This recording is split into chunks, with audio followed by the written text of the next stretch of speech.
Hello and welcome to the Nash Tackle Off the Hook podcast. Once again, we are stationed in our makeshift, for the time being, studio just to ensure there's adequate distance, ventilation, and we're as safe as possibly we can be during these crazy COVID times in order to keep bringing you this content. And as we're in this period of time, I've got another brilliant two-part, well, maybe even three-part mini-series, and the guest, none other, Kevin Nash himself. Welcome, Kev. How are you? Chilly. You're certainly right about the ventilation. I think it's actually warmer outside. Yeah, it's chilly. We've both got big coats on, mate. But thank you for coming, and I'm very much looking forward to this podcast. It's been a while since I've been in this room. It's got a bit of history, actually. Yeah. Nash products, all the bags, bivvies, Titans were all made in the UK originally. Yeah. And this is what we used to call the machinist loft. And this is where all the machinists worked from until, sadly, we had to shut down production in the UK, sure. Which was around the end of the 90s, if I recall. Really? Mm-hmm. So when was the last time you were in here, Kev? We started using it for trade shows a few years ago. So the last time I was in here was probably 3 years ago, I think, the last time we did a trade show here. We used to, in between the two office blocks, we suspended a roof across the two, so we made that into conservatory, and we used to have the trade shows in there. Yeah. But it's interesting, we never had a problem. Always had the trade show September, October, never had a problem. And then in recent years, it just got hotter and hotter. We had retailers turn up for the trade show and stripping down to their underpants, more or less. That's a good look, isn't it? Panicking, going to find bigger fans, and it just become intolerable. So it is interesting how global warming, I think, has crept up on us. So we then moved it to here in a nutshell, where it was a cooler environment until basically we outgrew this. Yeah. And now it's something to behold, mate, isn't it? The Expo, it's mega. Yeah. We could do with some global warming right now, I think, Kev. Yeah. So, in essence, we're going to look at your journey as a carp angler, and this particular part is going to be the beginnings of that. Now, correct me if I'm wrong. I hope my sources are reliable, but I've got a sort of impression that somehow you stumbled across becoming a carper fundamentally, being lost in the New Forest somewhere or something, mate. Yeah, I did. I was fishing, not massively addicted, but amongst other things, we was always out in the countryside, fishing or hunting or fishing, whatever that be, frogs, lizards, whatever. But fishing was interesting. I was a scout at the time. I'm not sure they're popular now, but when I was a kid, you've got to get your head around. There wasn't really much entertainment for children. Television. They used to have a bit in the afternoon for kids, but then the adults took over. And I think there was only two channels, like BBC and the commercial channel, which I think we now know as ITV. Right. There wasn't really a lot of sports clubs, I don't recall, football clubs or anything like that. So we kind of didn't have a lot to do. So the outside was our playground. We hated it when it rained. Yeah. So one of the only things to do was to be a cub, which I was originally, and then you upgrade to a scout. Yeah. Anyway, this particular year, the scout masters arranged a camping trip a week at Brockenhurst in the New Forest, which I really wanted to go on. Yeah. The problem was that it nearly clashed with the family holiday, which was to the Isle of Wight. I.e., the day they were travelling, my parents were travelling down to the Isle of Wight for the family holiday, was the day I was coming back from the New Forest. Okay. My dad looked at it and said, okay, we can do it. You guys are planning to pack up late morning. We'll meet you in the New Forest at the campsite. So happy days. I'm having a 3-week holiday. Brilliant. Weeks camping with mates, and then 2 weeks on the Isle of Wight. But we've packed up the campsite and the coach is there, and there's no sign of your mum and dad. What had happened had been a big traffic accident somewhere, and they effectively was delayed 3-4 4 hours. Anyway, the scoutmaster in his wisdom, probably wanted to get home for his tea or whatever, I don't know, he decided to leave me to wait for my parents. He left you? Yeah, I think I was 12 or 13 at the time. Okay. Can you imagine this day and age? No way. But he also left a senior. Okay. After Scouts, there was another senior group after the Scouts. Can't remember what they was called, but I think that was basically 16-year-olds. So he left one of them with me.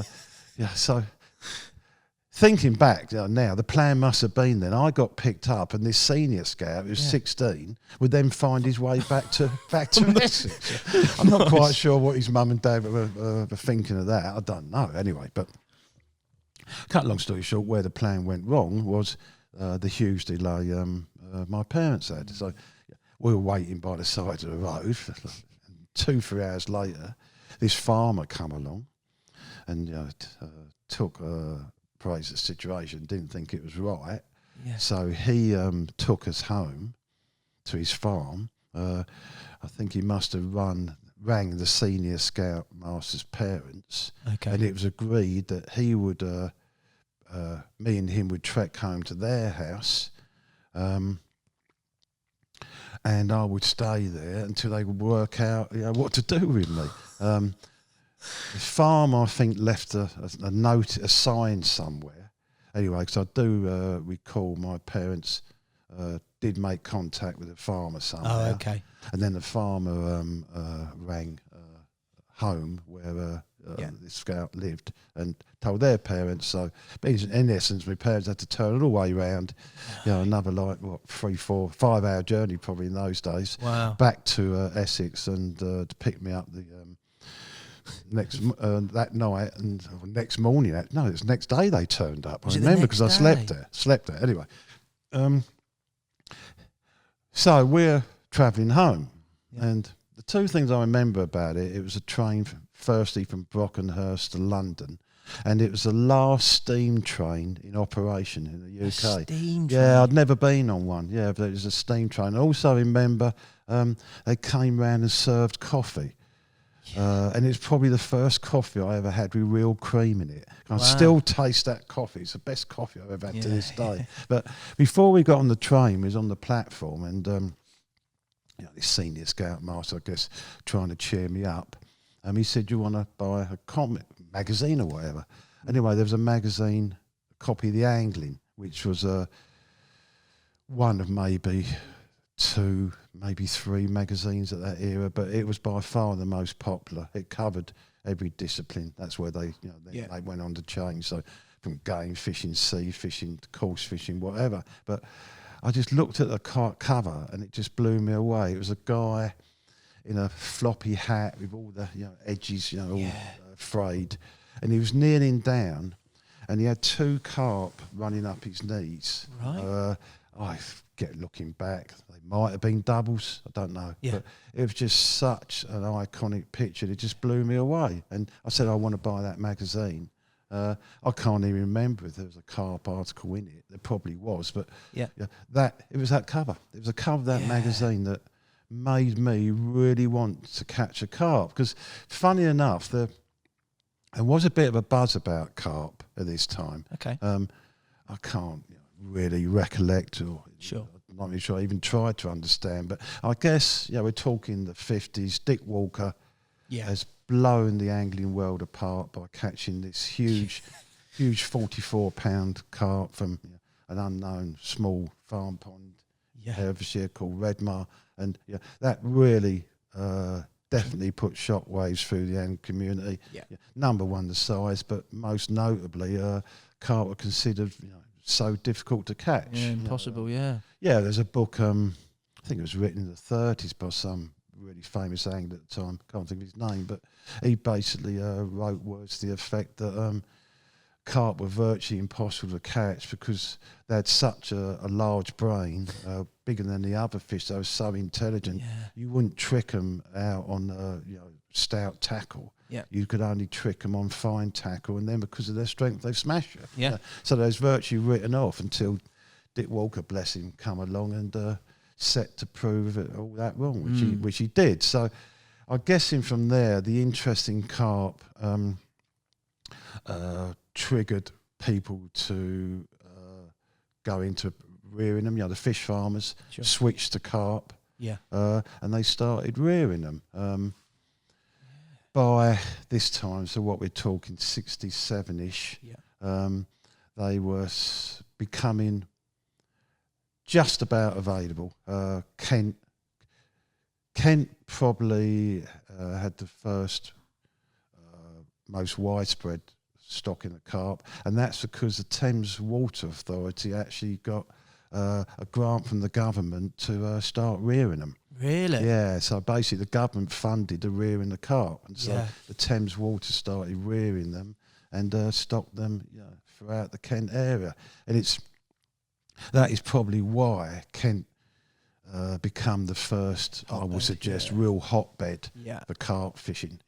If you read an angling magazine in the late 60s or early 70s, probably the majority of the writers would have been fishing in Kent. The famous Jim Gimmonson, Jerry Savage. There was other ones you probably wouldn't have heard of called Paul Snepp. I know he used to write regularly in angling. Then later on, you had Robin Munday, from one of Fred Wilton's disciples. So I'll come on to that. So the hotbed was Kent, and that spread out. But interesting enough, it didn't produce really big fish. I remember you saying this before. Until very recently, other than the Conan Book Mirror, it was £5-10 behind Essex for sure. And I guess that's because they were starting from scratch, trying to learn how to rear carp, and they weren't very good at it. Whereas compare that with the Europeans, for example, who've been doing it for hundreds of years. Table, whatever.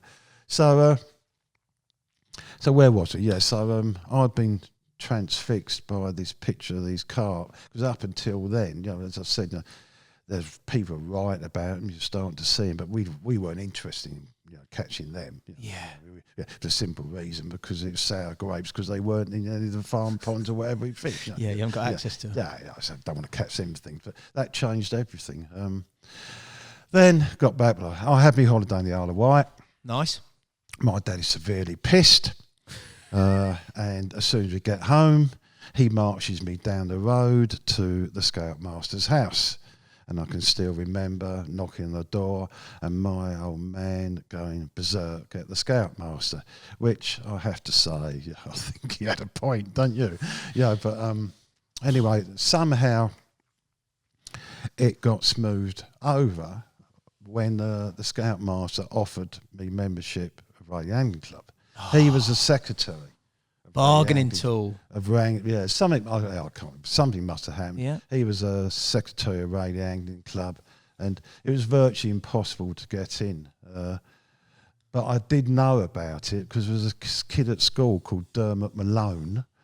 Good name, Dermot Malone. Fat little kid. I hated him, but I probably hated him because he used to come in, give me the big and showing us pictures of these huge carp. One was an absolute monster. It was £6.14, if I remember. And there's us with like 4-inch rudder. I hated him, but he was a member of Rayleigh Angling Club. I think his dad was, and he lived over the back. So I knew of it. The chance to get in and smash up Dermot Malone. I wanted that. So I got in Rayleigh Angling Club. Rayleigh Angling Club was a small lake, third of an acre. Sorry, Rayleigh Angling Club owned a water called Wright's Nursery, which was a small lake, I guess we're still there, third of an acre. Still there, yeah. Yeah, just a little rectangle square. It was once a natural pond, I think, but it's at the bottom of the hills of Rayleigh, and nearly at the top was a tip, and basically from the tip the water drained down into a ditch and drained into Wright's Nursery and polluted it from effluent. So, of course. So that got all sorted. They dug the whole pond out into a rectangle, and then it was stocked. Yeah. This is where we're going. This is the time when people were interested in stocking with carp. So Wright's was one of the early waters in Essex to be stocked with carp. Yeah. and you're fishing this pond that's overstocked with basically stunted fish. You had the choice of, say, tench that went a pound, maybe a pound and a half, roach. Sorry, I'm not sure I ever saw a roach, but rudd that went, say, 4 or 5 inches. Bream that were just skimmers, 6-8 ounces, or these huge carp, which average 3-4 pound, absolute monsters, absolute monsters, and certainly over 6 pound because Dermot alone, his fist, a quarter. So, I wanted to catch a carp. So, so I set out. How do you set up? So, what's tackle and what sort of tactics like? Is it free lining stuff? It was standard approaches. Then was, as you say, free lining. That was, if you was a proper carp angler, you free lined. And in case some of the listeners don't know what that is, basically you had no weight or impediment on your line because carp was so intelligent and spooky, they wouldn't accept any weight or whatever on your line. So you just fished the line right through to a hook, which was then pulled into the bait, or with some baits like potatoes, we actually had these long, thin baiting needles. So you'd put the line through the end of the needle, pass it through the parboiled potato, then tie the hook on. Put a little bit of crust over the bend so it wouldn't break through the potato, and then put it back in. So, free lining was the name of the game then. The baits were, as I said, basically parboiled potato, what we call bread paste, or balanced crust, which was you mix up bread paste and crust and put it onto it slowly sunk. Floating crust was another popular method. And those were things that I used at Radio Angling Club on the carp rod. Because one rod, I was using 2 rods. One rod would be carp fishing. But you couldn't stand there staring at a flipping bit of silver paper all day long. People don't know what I mean by that. Is we didn't have fancy bobbins or swingers. You used to make a coil of silver paper, put it down between the butt ring and the reel. That's your indicator. And that would be your indicator. That was also your audible alarm. Later on, when my mum, dad allowed me to night fish. Right. We didn't have beds, anything. We didn't even have sleeping bags. You used to wake up free. So what I used to do was lay a ground sheet between 2 rods. Right. And I positioned my head next to the silver paper on each side. Are you joking? And then you'd have a parker on. I always remember every night, that low point in the night, like 3 or 4 in the morning, you'd wake up, your teeth chattering, freezing cold. Amazing what kids did. But I'll never forget though, as soon as you heard that silver paper rustle on that ground sheet, you was awake. It was electrifying sound. What age were you when you started doing nights then? 14, 15. Were you? Certainly 14, Wow. Yeah. And it's funny, so we never slept basically. You try and sleep, but it was so cold and uncomfortable. You might just doze. But so they used to let me go on a Friday after school. Well, they didn't know that I was bunking off. Well, I was going to say, I was bunking off at lunchtime after I got my mark at school. So I was going from Friday lunchtime till Sunday afternoon. And then I'd come home and my mum would have saved me the roast dinner. Lovely. Well, that's a brilliant routine. Well, we didn't have microwaves in those days. How you heated up a dinner was you put it on a saucepan of hot water. Right. Put the saucepan lid over the top of it. So the steam heated the dish up and then you eat it. I never forget, one weekend I come home and I'm just so tired. My mum was actually on the doorstep talking to my girlfriend at the time's mum. Right. And she said, your dinner's on the cooker. Well, it literally was. It was sitting on the cooker, the gas hob, waiting to be put on the saucepan. I just went in, turned it on, and went out to talk to my mum and my girlfriend's mum. Suddenly, almighty bang! Oh no! We've gone in, and my roast dinner's all over the ceiling. And another time, my mum come in and found me with my head in the gravy and the Yorkshire. I'd fallen asleep when I was eating my dinner. You're joking? No. No sleep for 2 nights. No sleep for, effectively, 2 nights, 3 days. You talked a little bit there about bunking off at school. What was school in general like for you? Were you good at school? Were you pretty conscientious? No, it's absolutely rubbish. Yeah? I think I mentioned this in my book. It's kind of interesting. I think I got an E in English and an E in maths. Whereas they're 2 subjects. That I've been part of my life since. I must have written hundreds, maybe not 1,000, but I've written hundreds of articles. Various newspapers, magazines around the world.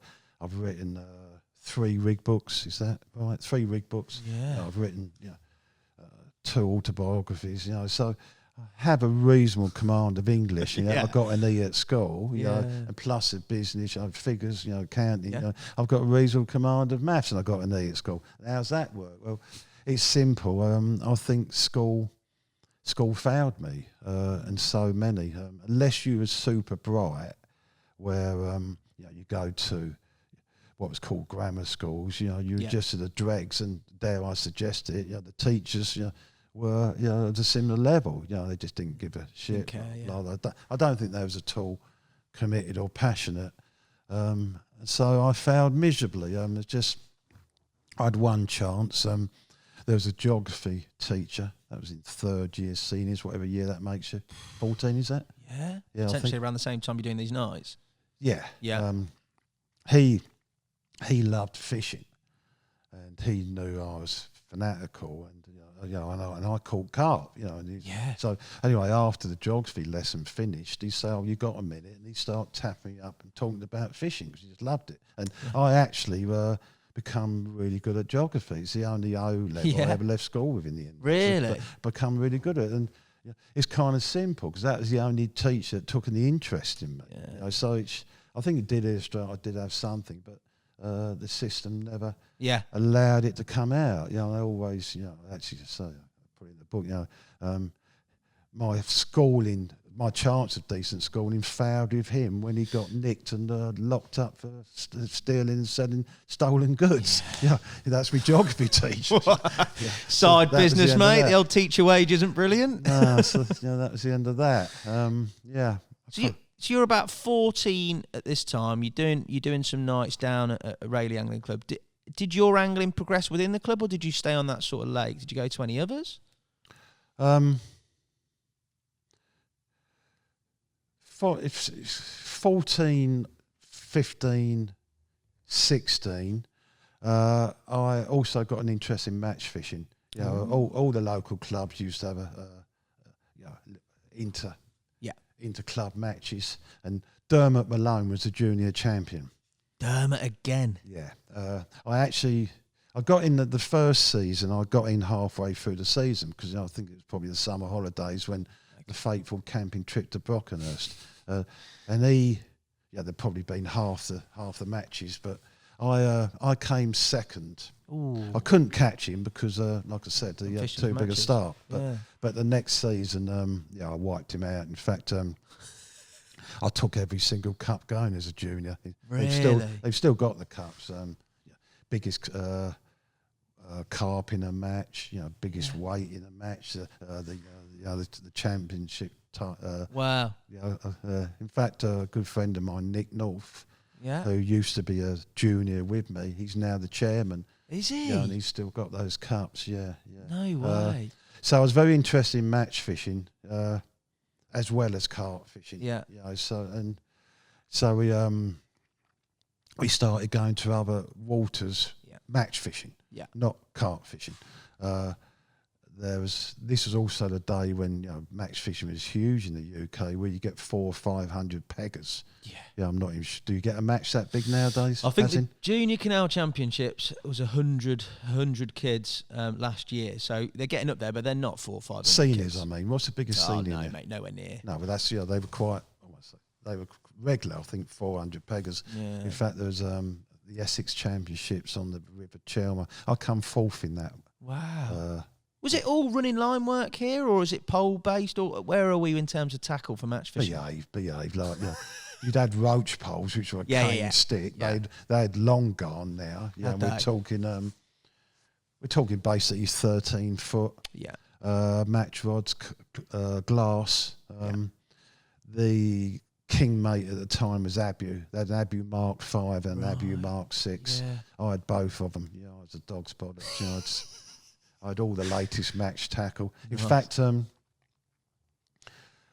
was a guy called Billy Lane, who was the founder of Lanes in Coventry, which is still around today.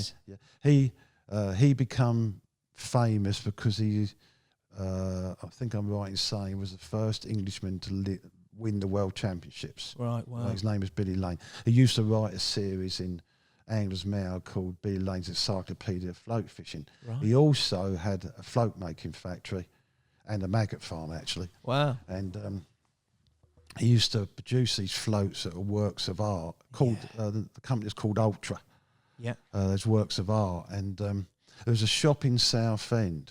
It was called Yellow Paper Shop or something. Believe it or not, it was a wallpaper shop.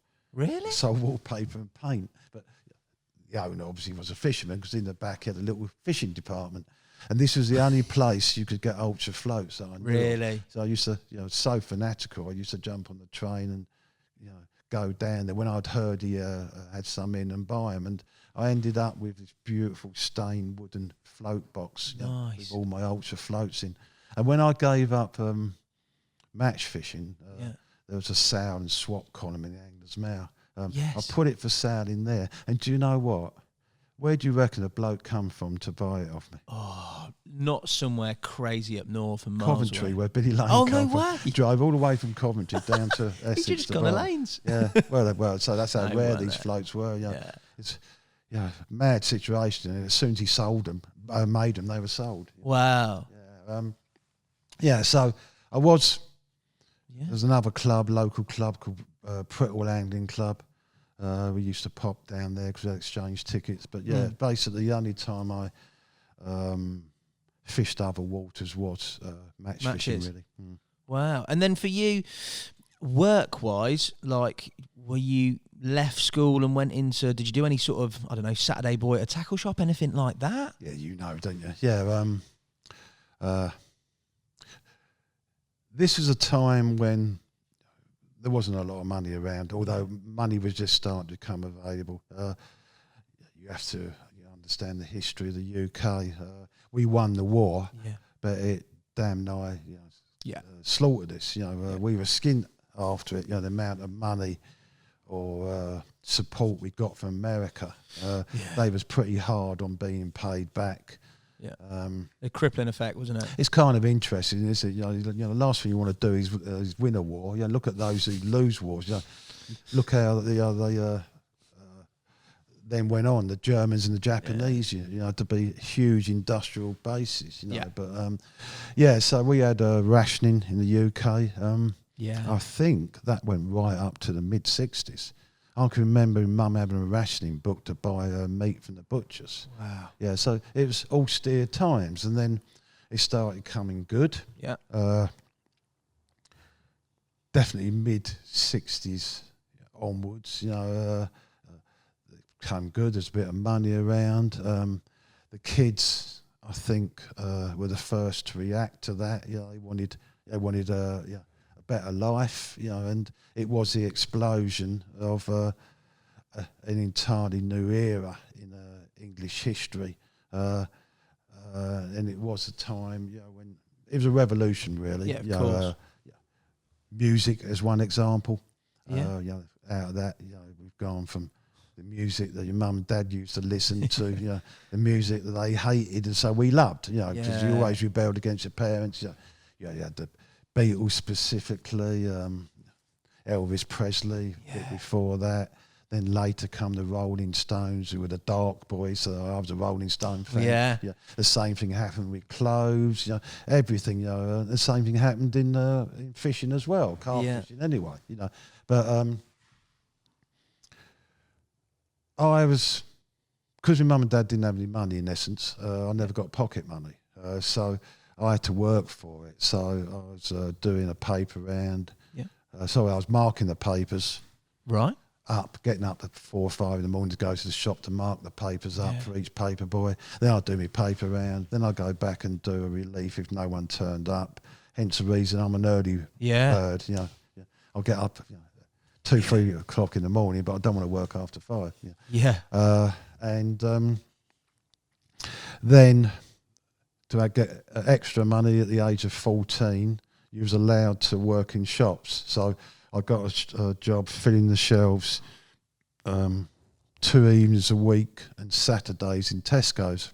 Right. And I was filling the shelves one Saturday in there when a woman tapped me on the back and said, "Are you the little boy who comes in the tackle shop?" I said, "Yeah."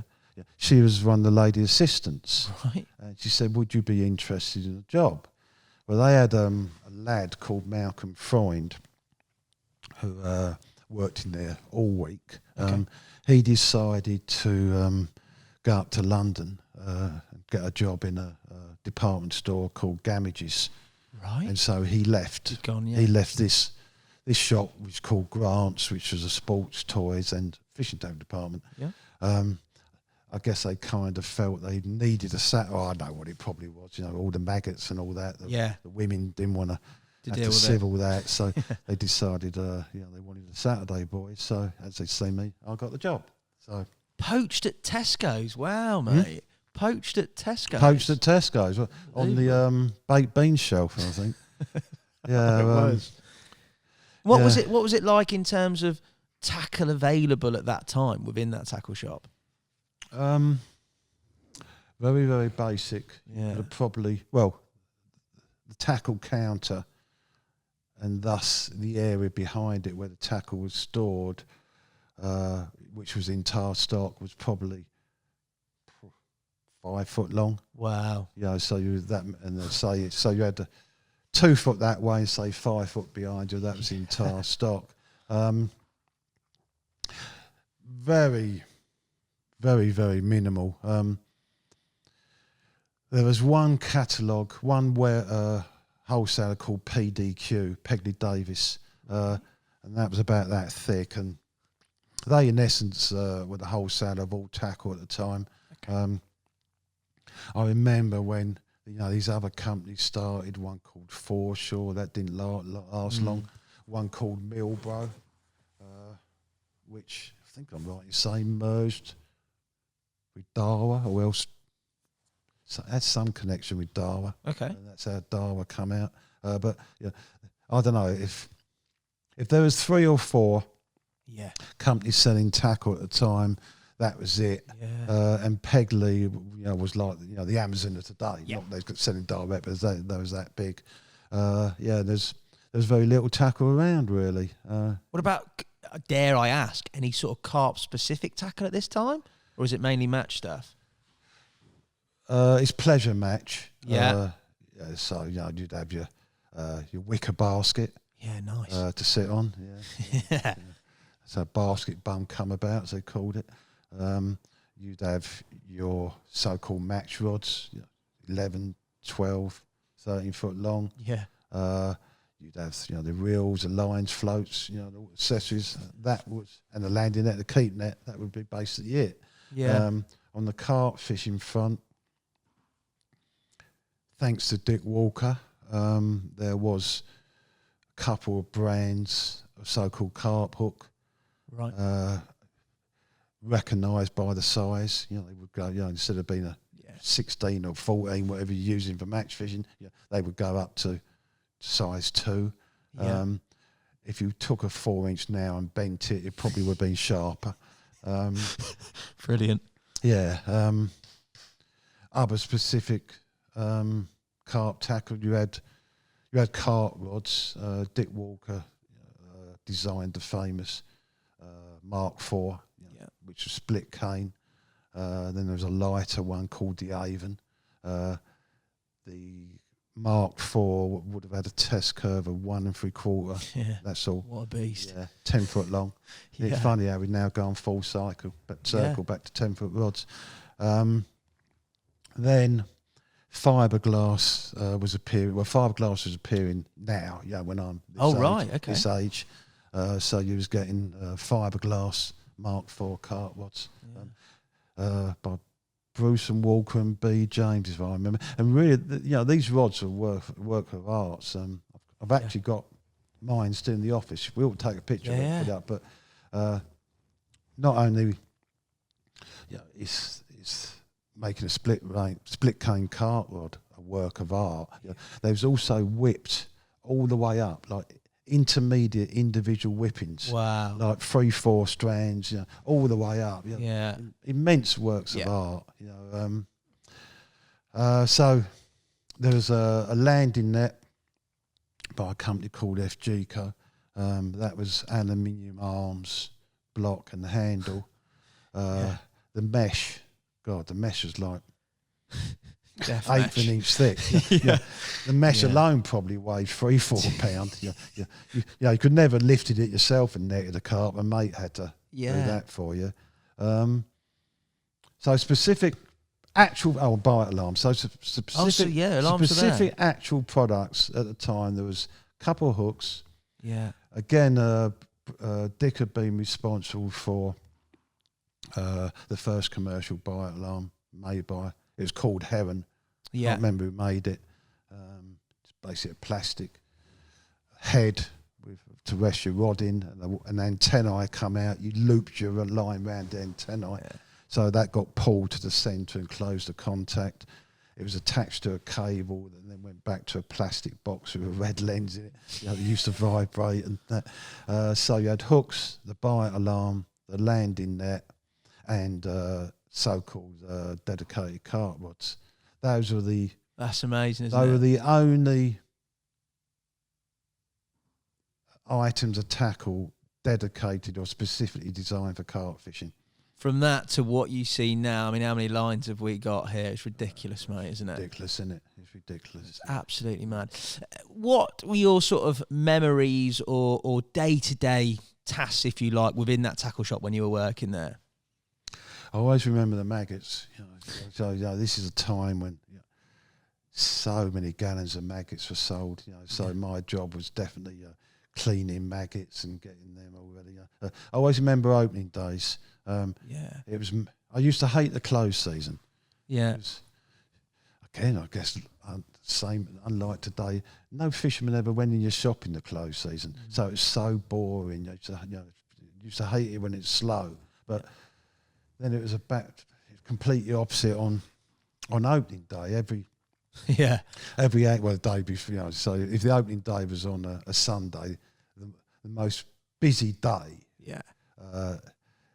For years would be the Saturday, and all the anglers queuing up for not only their maggots and to buy a new float or maybe some hooks or split shot. That would be the extent of it, really. To have your license, buy your license. Oh yeah, cool. So I would spend the whole day just filling in licenses and getting maggots for people. And that was it.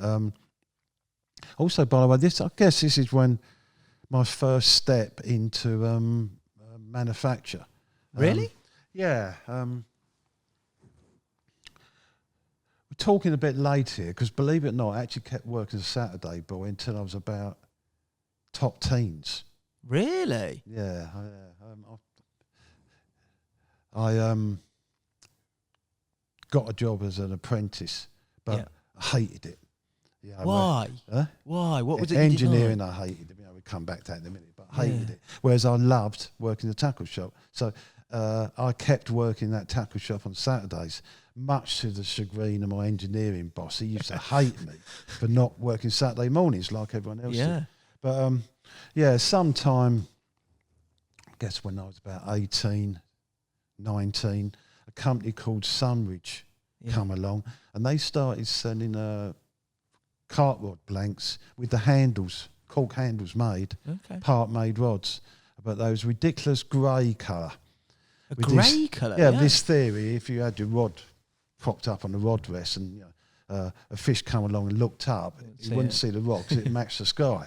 Who the hell come up with that idea? You don't have grey skies in Essex, mate, do you? They'd need a bright blue one. Yeah, that's right. But I was buying them off the shop, spraying the blank black, and building them for some customers. So yeah, I guess that was the first thing I ever commercially made and sold.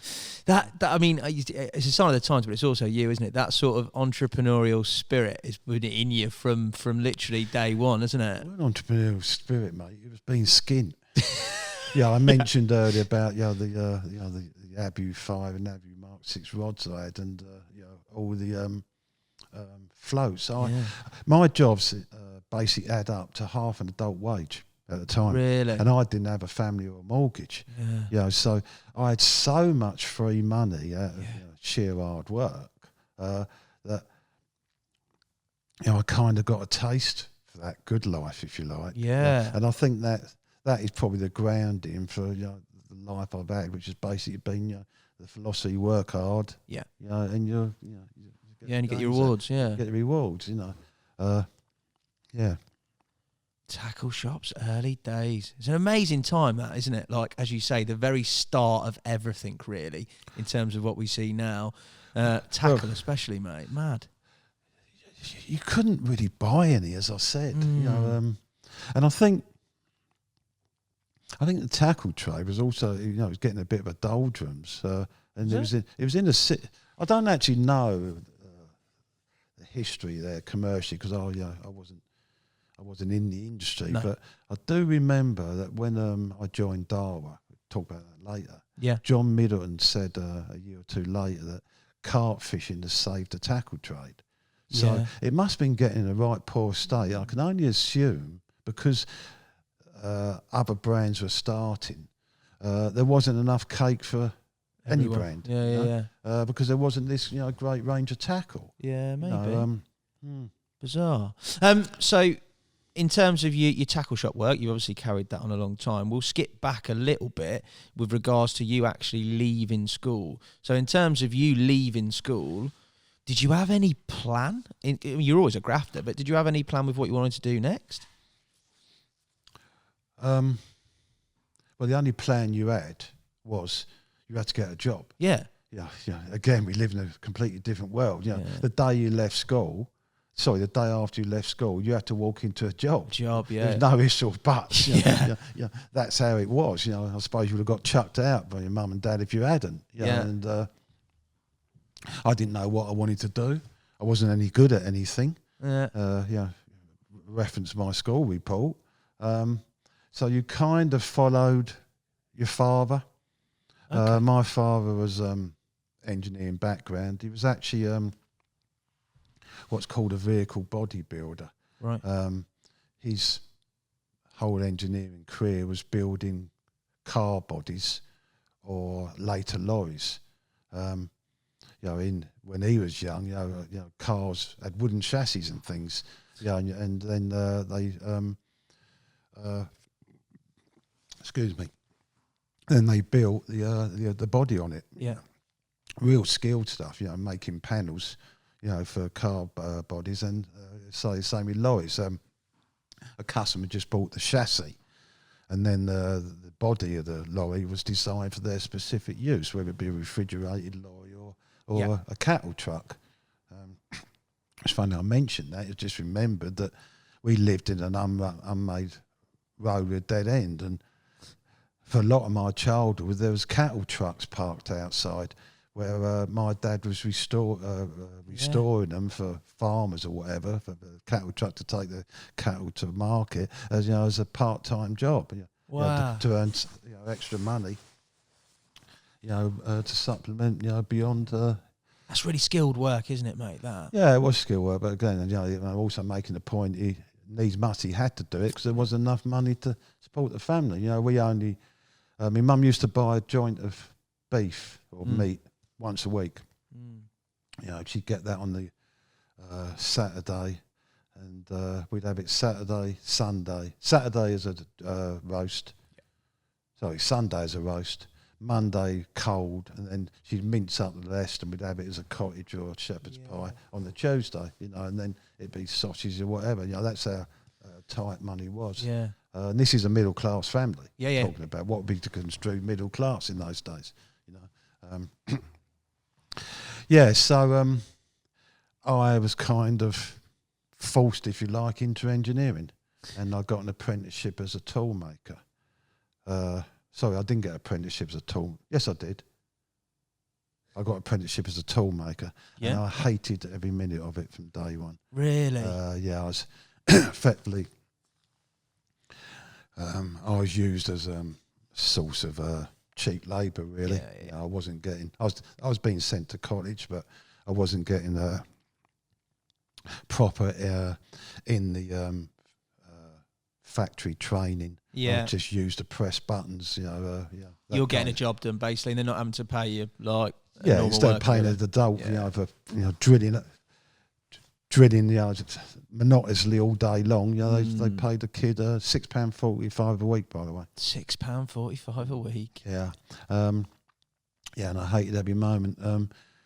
The only lucky thing about it was that there was a guy, adult, he was probably about 30, I guess, called Bob. He was a miller. And he had a friend who worked in another engineering company. He was called Eric. And those two were fanatical fishermen. Used to fish together all the time. They had a boat up on the Broads, for example. You just go up there bream fishing and all that. Just, fanatical culture. They was both bachelors. So, every fishing. Every weekend or whatever, they was away fishing. And Bob and me soon, struck up a conversation and relationship, and he was fascinated about trying to catch a carp.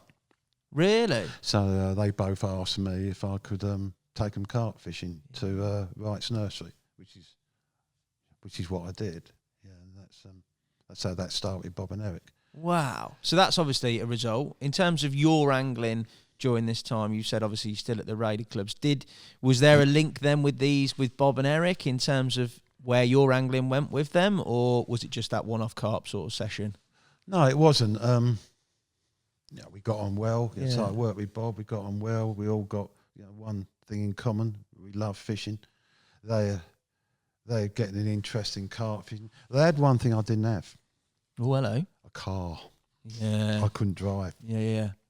So I kind of, excuse me, I have to stop in a minute, get a drink. I've got no worries. throat. I kind of probably led them into, let's go carp fishing elsewhere.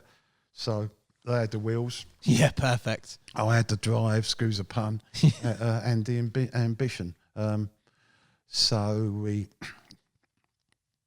I started looking around for other carp waters, basically. Which is very difficult to do. I was going to say, how did you do that?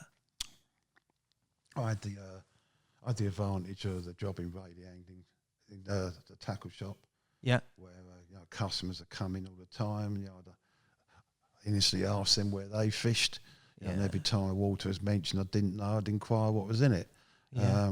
One guy, for example, come in one day, and he bought some carp hooks. I'll never forget, he had a long parka on and long hair down to here. But he was like the age of Bob and Eric. Lived in Rayleigh. Once I twigged him, I saw him regularly. He lived in a council house. Right. But he was fishing in Kent. Oh, my God. Yeah. For carp. And he didn't have a car. He used to hitchhike. He hitchhiked? He used to hitchhike there on a Friday night. Yeah, and he was fishing Brooklands. Wow. Brooklands. The Mecca carp fishing in Kent. So, oh my God. He's the man. And he happened to mention one day that he was fishing Lake Meadows, which is a park lake in Billericay. Right. So I didn't need to tell him twice. So I'm off. We started fishing this park lake that had been stocked with carp. It was just about possible to get a double. There was a few doubles. Really? Okay. And a couple of other waters found out about. So that's handy sort of series of contacts through the tackle shop and sort of pinning down waters. And Bob and Eric, as you say, they're your freedom and wheels, aren't they? How old are Bob and Eric here compared to you? I reckon they were thinking about it must be about 30. Right, and So you're... I'm 16, yeah, 17. 17, yeah. So a lot younger. Wow. Yeah, and then the next big break, I guess, would have been the BCSG. So you mentioned there the BCSG. What is the BCSG? And what was it like sort of at that time? I'd like to say was, because it's still around. Oh, it's still going, yeah. But it's not anywhere near what it was. The BCSG was basically a carp club. It was formed by a Bristol school teacher called Peter Moen. And it was, could be argued, somewhat elitist, or Peter's idea was only to attract the very, very best carp anglers in the country. He didn't want, I don't think he wanted any carp anglers who wouldn't or couldn't contribute. He wanted it to be known as the elite of carp angling. And also, you know, I kind of think there's a clue in the title, British Carp Study Group. You know, they, you know, the members were contributing to the knowledge and studying of carp. You know, there used to be articles on growth rates of carp, and they had a formula for the condition factor, I think it was called, of carp. You know, there was a science angle to it, if you like. Yeah, sure. But basically, as I said, it was the who's who of carp anglers at the time. I recently had a bit of dialogue with Tim Paisley. I thought when I joined there was about 500 members, but apparently there was only about 200. And wow. I think Tim said the biggest they ever got was 240, 260. Really? So how did you get involved with that then? How did that lead into you actually being part of it? I first become aware of it because via the tackle shop, I found out about Chelmsford Angling Club had a water called Boreham Mere, which again, oh my God, held carp in it. Yeah. Probably some of the biggest at the time. You know, questionable. They could have gone 16, 18 pound. Wow. They went 20 a little bit later. Another story.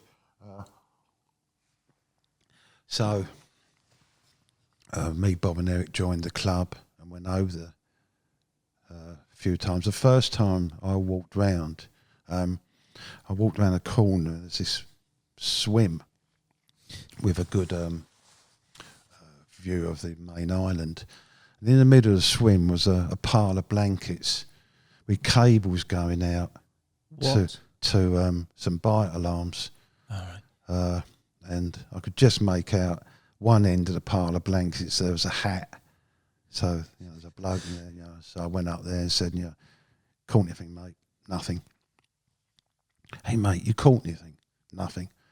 Mate, have you caught anything? He replied then. He said, fuck off. Well impressed. Yeah, well impressed. What's this bloke cool or what? Yeah. Anyway, I later found out he was a member of the BCSG. So, you know, there's all this aura. Yeah. You know, are we talking cool or what? You know, in my young eyes, you know, and I wanted to be part of it. I originally tried to join when basically I was just fishing Rady Angling Club, right, and a couple of others. And my biggest fish, if I recall, was a 10 pound 14 ounces. Now, don't laugh at that. We're talking around the time where a BCSG mag used to print every member's captures over £10 on the back cover. Wow. And you get the entire membership's captures on the back cover over £10. And there wouldn't have been many that hit £20, I tell you. So I was in the money. It was one. You know, the next biggest was probably £6, £7. Anyway, I just thought his name. I was trying to think of his name the other day. Les Teager, if I remember. Good name. Was the Peter Moen split the British Carp Study Group into regions. So each region had someone managing that region. Yeah. Who would organise the meetings? They'd have regular meetings in pubs, and he would vet any members that put themselves forward. And so I put myself forward and wrote to Peter, and I got vetted by Les Teager, that's what his name was. The bastard turned me down. I was gutted. Did you get any feedback on why he turned you down, or was it just a no? I'm sure I did, because Peter Murren would be the one that would follow up. Okay. I vaguely remember him saying that he thought I was too young and thus not experienced enough. Okay. Yeah. We are travelling further and further, or getting more and more into it. And on the bait front, that's moved a bit. I'd gone from the bread and all that, actually doing also fishing wheat and that. Yeah. Don't know why. Traditionally in the autumn, you used to fish for wheat for roach, and so one autumn I bought a load of wheat, stewed it up, and took it down rights, and immediately I started catching. So fished wheat a lot. I used to put a split shot, I remember, a swan shot, like 4 inches from the hook. Yeah. Still near free lining. And so I was using that. And so kind of there was a life starting to happen beyond the bread and all that. I remember one close season at Wrights, I baited with cheese. Right. In fact, Malcolm Freund, by the way, he's now Grant's, the tackle toy shop, that was sold to a company called Pope and Smith, a sports shop company in Chelmsford. Yeah. And when it was sold, they revamped it a bit and advertised for a manager. And Malcolm, he was the lad before me, went to Gamages. He come back as manager. Really? And he was also a member of the Angling Club. And I remember telling him after the start, just before the season started, that I'd gone on a baiting campaign with cheddar cheese and I spent £5. He looked at me and said, "You must be mad. Mental, yeah. I hope it pays dividends and you catch one." Well, on the opening weekend, I had about 20 carp. Wow. I think I nearly caught every carp in Wright's nursery. No one else had a bite, So, and then where this is going, that made me realise the edge you could have if you had a bait that no one else had, right? The Kent contributors to Angling Mag, like Jim Gimmison, they were writing about specials. They've started mixing, for example, kitty cat with ground bait and dog foods. So they're making these specials. So I've read that. I thought I'd have a go. So I went into Tesco's and I bought some liver sausage.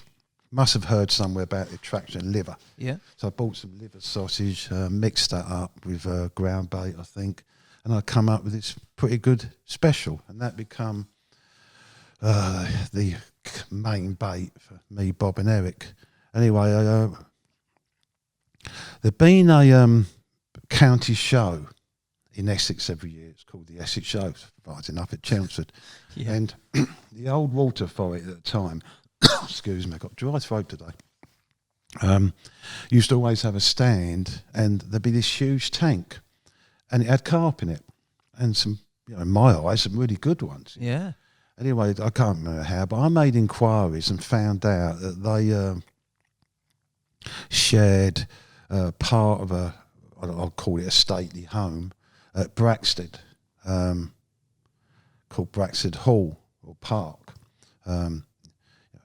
Stately home, too big for the family that lived in there, and so they rented part of it out as office, and they had part of the office. And the story I heard was that they netted the lake in the grounds and caught some carp and took them to the show, and then they threw them in the Chelmer. Whether that's true or not, but it might explain how carp got in the Chelmer. Yeah, maybe. Because it probably does, thinking about it, because people weren't going around stocking rivers and that with carp. So Braxted Park was on our radar. That's another story in its own. We haven't got long enough at the time. I've been rambling. Cut long story short, we only landed one carp, and it bottomed my scales. Wow. I think we said it was about £18, right? But I wish I had that photo. I haven't got it now, but I can still visualise it. It was early autumn. You see the slight oranges in the leaves behind me. I've got an army camouflage jacket on, and I'm holding this fish that's like, it looked about £28 in the picture, and you can see me fingers sinking into it. It's very hollow. Yeah. In its prime, it would definitely be 30 plus. Yeah, a monster. It looked like 26, 28, I would say. But at this stage, this is £8 bigger than anything you've ever caught before, isn't it? £18, yes. You had a £10, didn't you? You said you had one £10, so this is massive anyway. It's massive anyway. And I think that's kind of why I never really thought, well, have we got the weight right? Because that was the issue you had then. You know, buying scales, you couldn't buy scales that would, could potentially do the job. They just weren't available. So, but for some reason we thought it had bottomed. My scales, I think, were £8 twice or something. Anyway, so with that, and I caught a few fish to, I think, low doubles at Lake Meadows. I tried again, wrote to Peter Moan, and it's a new regional organiser, a guy called Derek Stritton. Don't know if you ever heard of him, have you? Yeah.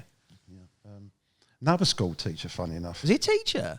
Oh, he was. Oh, I didn't know that. Well, Chippy Dave, who runs the warehouse. Yeah, I know Chippy Dave. Yeah. He was one of his pupils. Really? What a small world.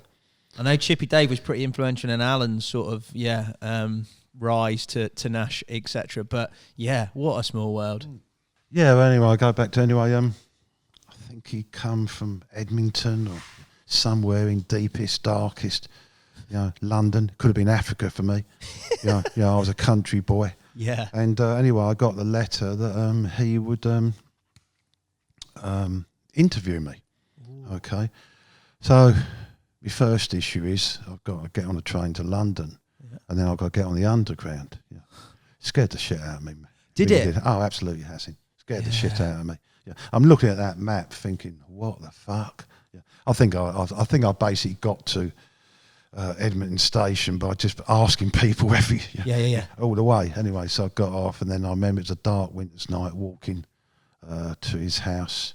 I knocked on the door, and he come to the door, and it was only after when I heard he wrote the story somewhere that I twigged it. I just thought there's like a momentary look on his face of like, what the fuck, Yeah.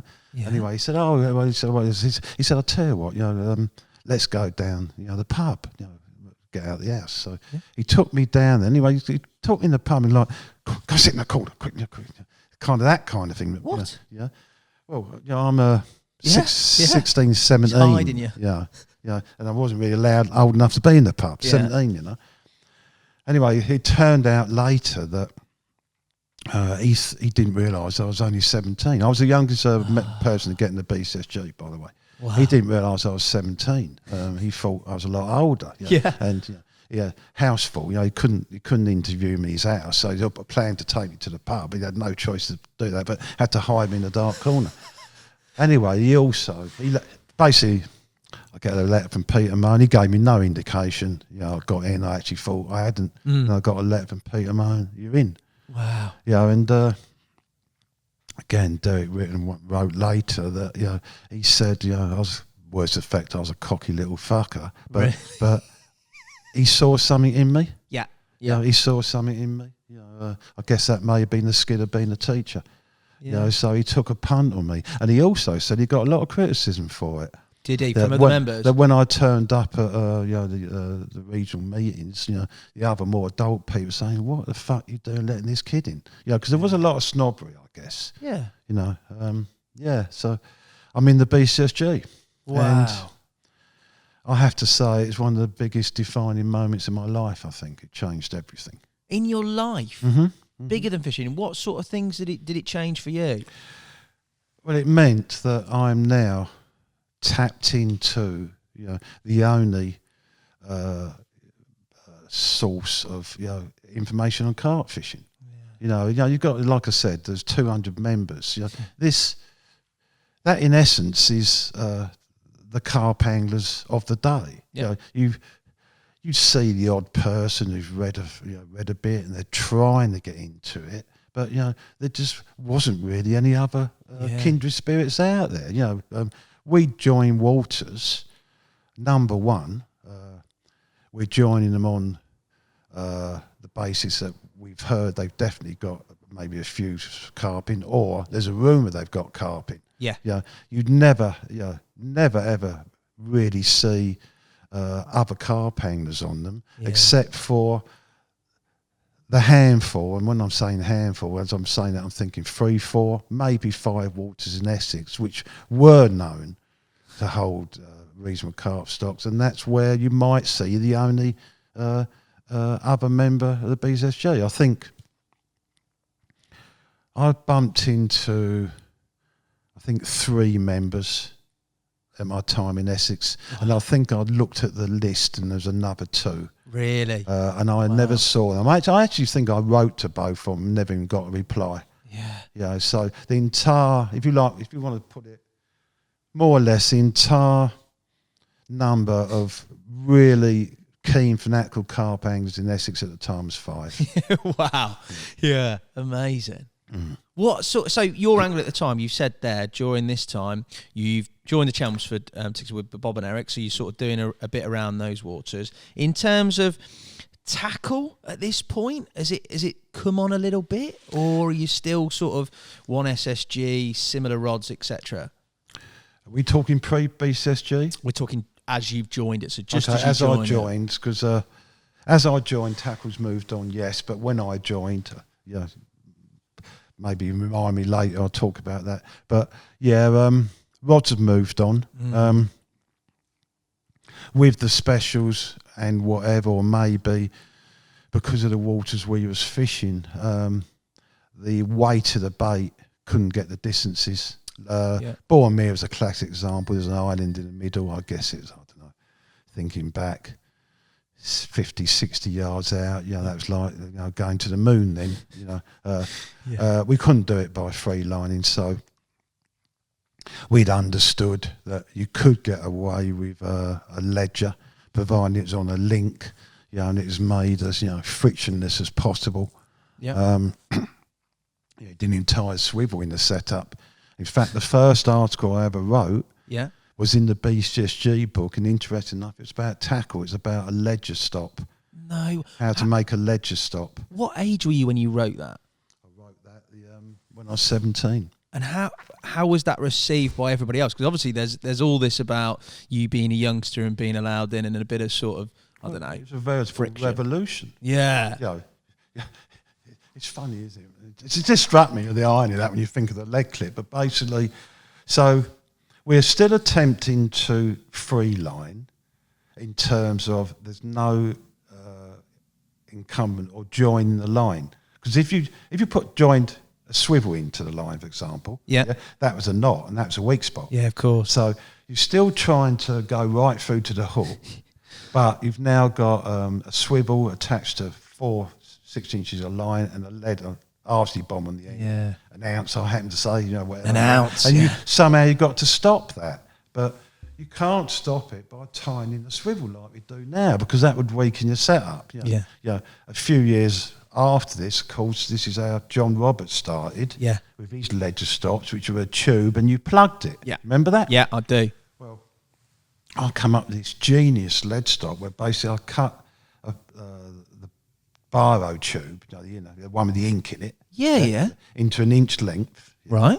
Then I got my faithful baiting needle. Remember the one for the potatoes? Yes. Heated that up, pushed it in the bore and out the wall. Right. I did the same at the other end. So I've got a piece of inch tube with a hole just in it. Oh, that's a great, And so you pass the line through, wrap it round the biro tube and go out the other. And it locks, yeah. Locked it. Yeah, it didn't seem to weaken the line at all. Yeah, and I just remembered that. That's wow. That's in one of the BCSG mags. Yeah. That'd be amazing. Yeah. What? But as I said, that is. Sorry, the question was tackle. Yeah, sorry, mate. Right, so as I'm saying, so we're using leads now. Yeah. We're casting further. The Mark IV cartwoods were inadequate. Yeah. Interesting to note, isn't it, that Dick basically designed that to fish at a farm pond of, 2-3 acres in Hertfordshire, Redmar. This is also the beginning of the sea fishing boom. With the success of fiberglass, well-known sea anglers are pushing the limits in casting. Yeah.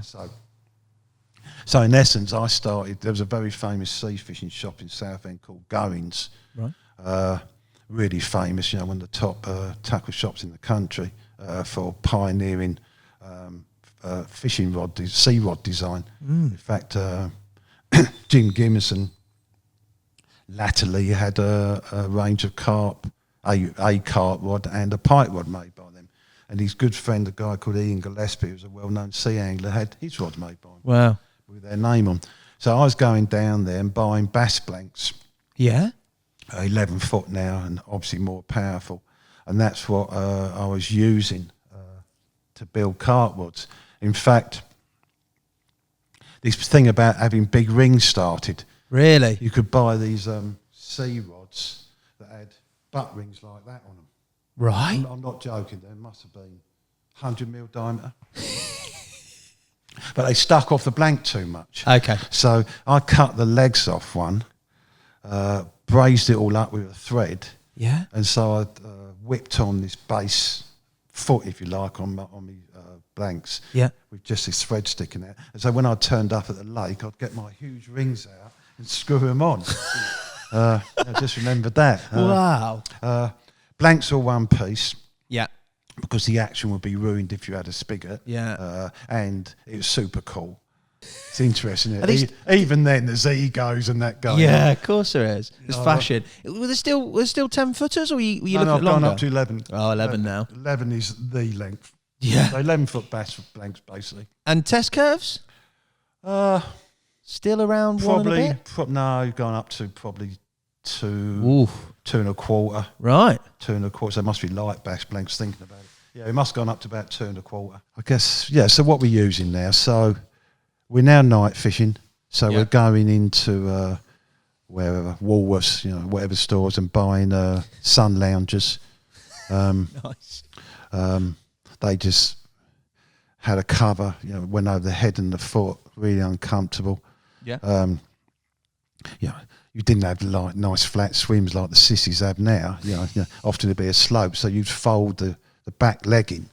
Otherwise you've been like that. So you had that in your back all night. Yeah. I remember discovering a luxury sun lounger where it had springs all the way round. Oh yeah. So I bought that, and the first night sleeping on it, I've jumped up, and where my head is laying on the top, it's opened the springs, and all my hair's in the spring. So when I've jumped up, I left a line of hair in the springs. I remember that.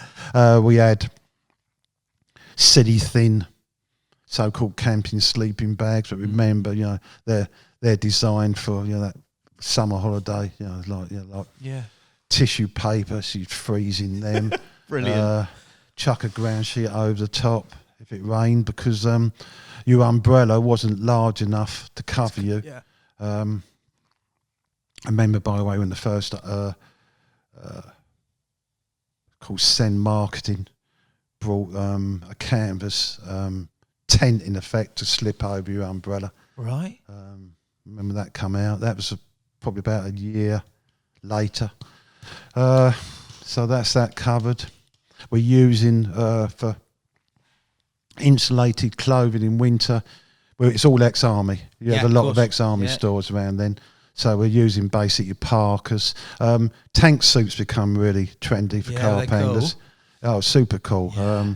So basically that was a one-piece canvas suit that they used to wear in tanks. In fact, I didn't, but my mate's one, it actually had like a pipe connection where I think they connected the pipe from the exhaust of the tank engine to keep you warm. Wow. Yeah, they were about as much good as a chocolate fire guard in terms of keeping you warm.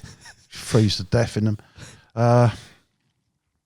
Yeah, so that's the beds, camping side. The tackle's really what I said. We're using Mitchell 300 reels.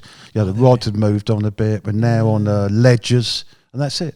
Wow. And we're now using specials until I got in the BCSJ. Yeah. And so from that point, you're still Bob and Eric. You're still there. They're still an influence. Are you at this point anywhere nearer driving and being able to get out on your own? Are you still with them? Where are you? You've joined the BCSG 1 year in, let's say. Okay, 1 year in.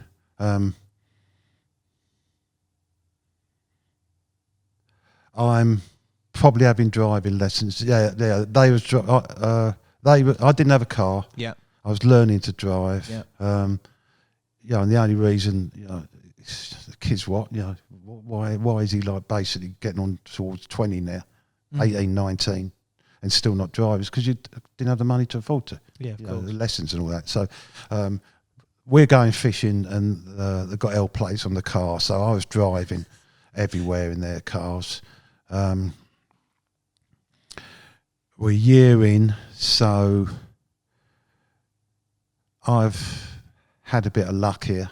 I've gone to college, engineering, studying engineering.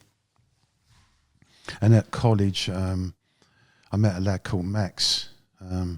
His father was foreman of a brickworks, a place called Wakerin, left the south end. Okay. And on the brickworks site, they dug out a lot of clay for the bricks, and that had formed a lake called Star Lane. It was run by the police. Max told me that he'd seen the previous season when it opened 4 or 5 police camping on there, and one of them had caught this dirty great carp. That's all he knew. He said they never really camped after 2 or 3 weeks into the season. He said, then you just see the odd one fishing for tench. It was actually more known as a tench water. It was doing £5 tench, which were huge in those days. Yeah. So, with a bit of nagging, he, via his dad, got me a ticket. Yeah. Okay. At this time, BCSG had a magazine called The Carp. Like I mentioned about, I wrote that article in there. There was an article had already been written. When you joined, that you got a number of back issues, I think 2 or 4 back issues. All right. And one of those back issues had an article, if I remember, it was called Towards the Ultimate Bait. I do remember it was a one issue that it made it an orange colour for some reason, all the papers Towards the Ultimate Bait. And it was written by a guy called Fred Wilton. Right. Older carp anglers listening to this will now be bowing on the ground, paying homage. The youngsters won't have a clue who I'm talking about. But Fred Wilton was a crane driver in the London docks, keen carp angler, but he had an incredible inquiry and analytical mind. And particularly, I don't know how it started, he became greatly interested in carp bait, and he strove to produce what he decreed would be the ultimate carp bait. I don't think that was a bait that carp could never resist, although a lot of people read it like that. It was a bait that would have all the elements that a carp would need to subsist, and thus it would be as attractive and effective as to carp as you could ever make a bait.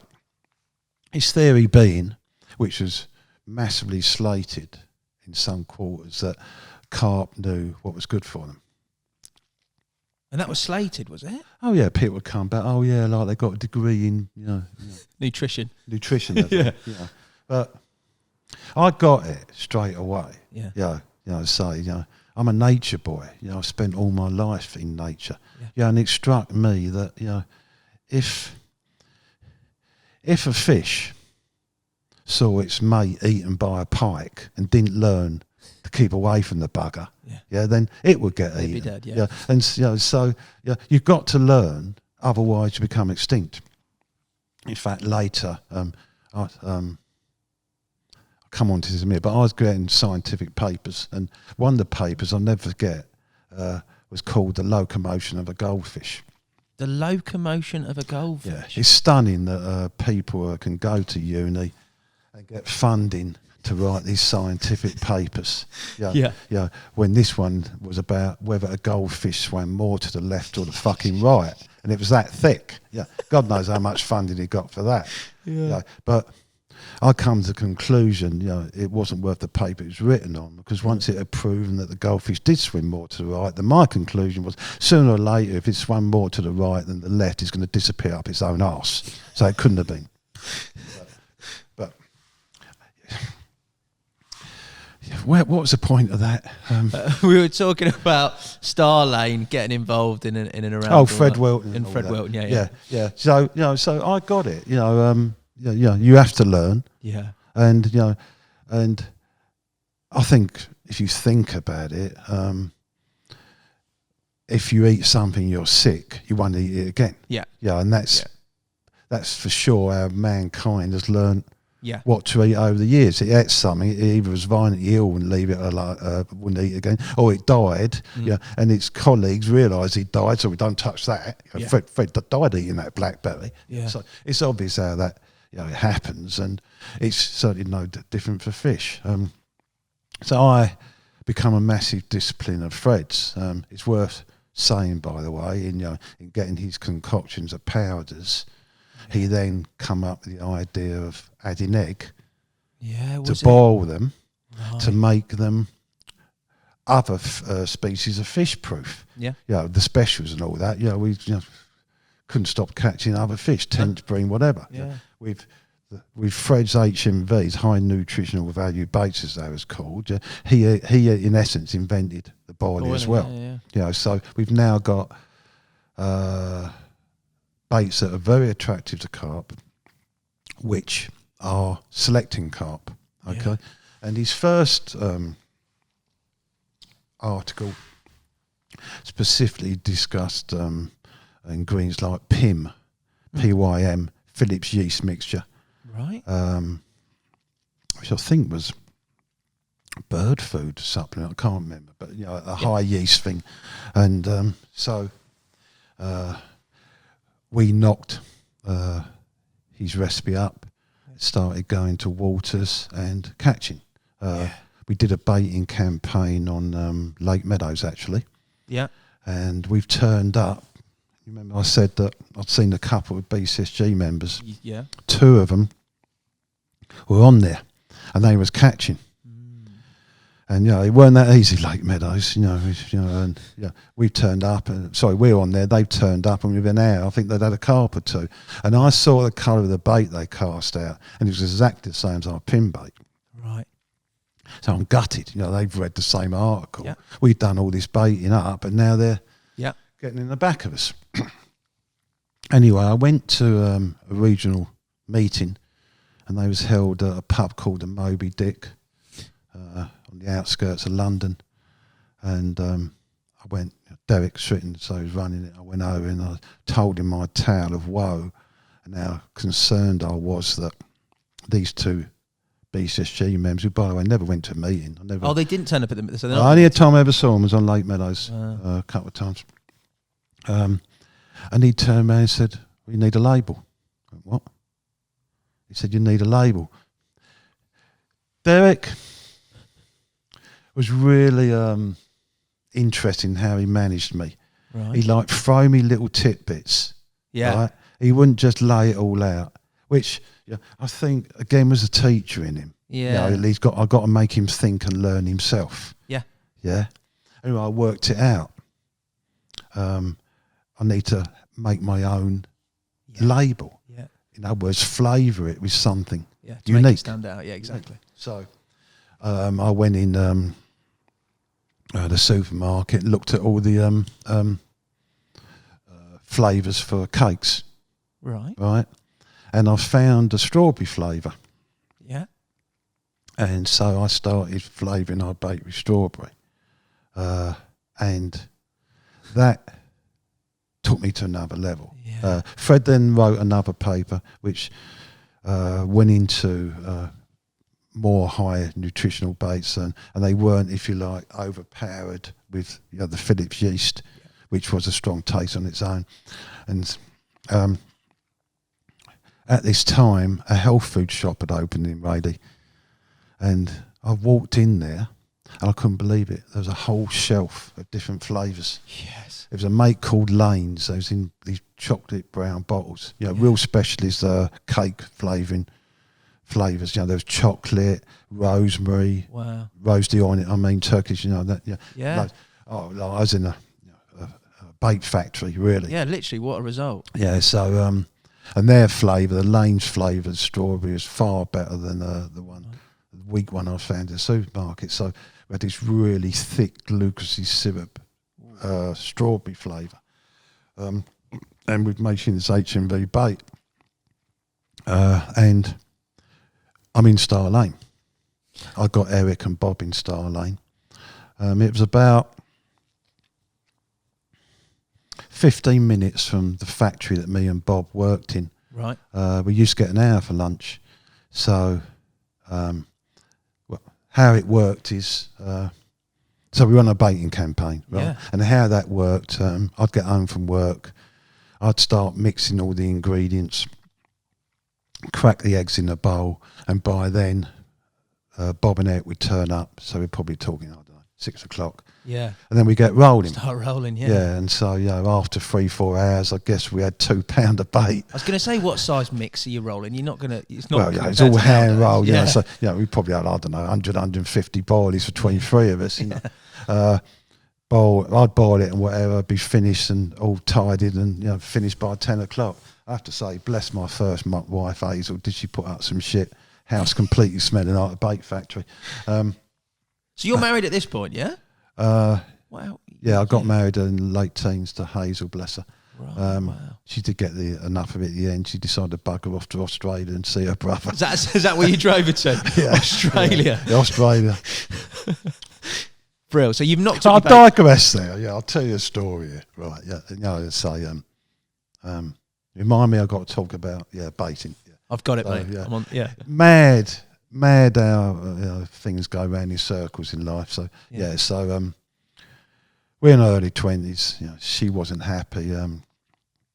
She had a lot of crap go on. Her father died.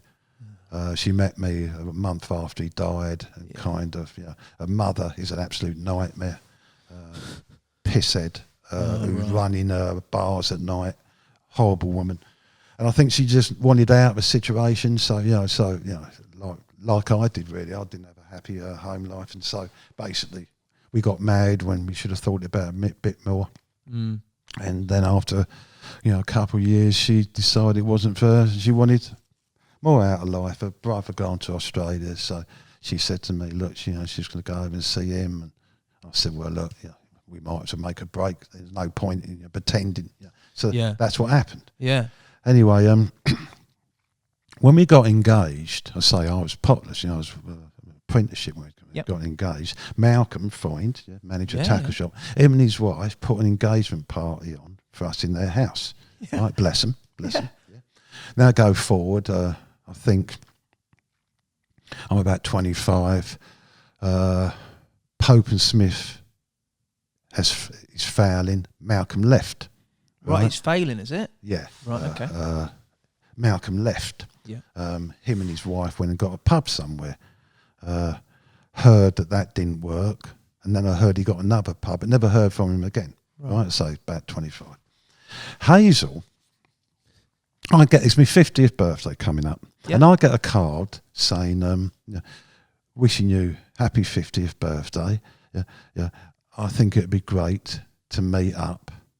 Wow. Signed H. I thought, oh my God, I only knew one H. Yeah.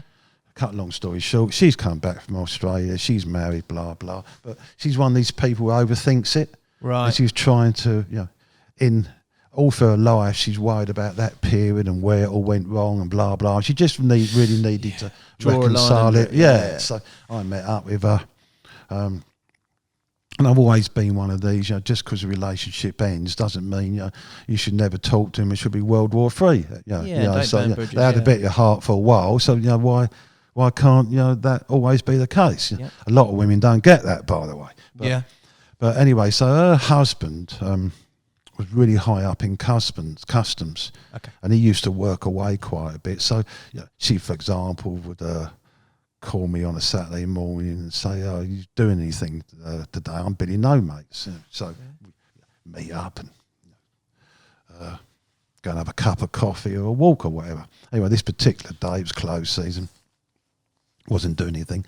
So she said there was a coffee bar that had opened at this place called Paper Mills on the River Chelmer. Right. So she said, "Shall we go over there and have a cup of coffee?" Well, I used to fish for pike at Paper Mills. I said, "Yeah, why not?" We had a cup of coffee. We're driving through Danbury, and it's now lunchtime. I said, "I'll tell you what, Hazel, I'm starving." I said, "You fancy a bit of lunch?" Yeah. She said, "Yeah, all right." She said, "I ain't got to be back. Dave's not coming in till 4. So we turns up at this pub, and we walks in, and Malcolm's behind the bar. No way. You couldn't make it up, could you? Yeah. So it's 25 years since I've seen him. I walk in with my ex-missus, and he's behind the bar. He owns a pub. Wow. Yeah.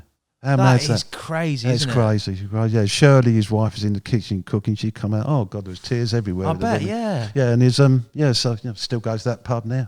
In fact, Lee lives just round the corner from it.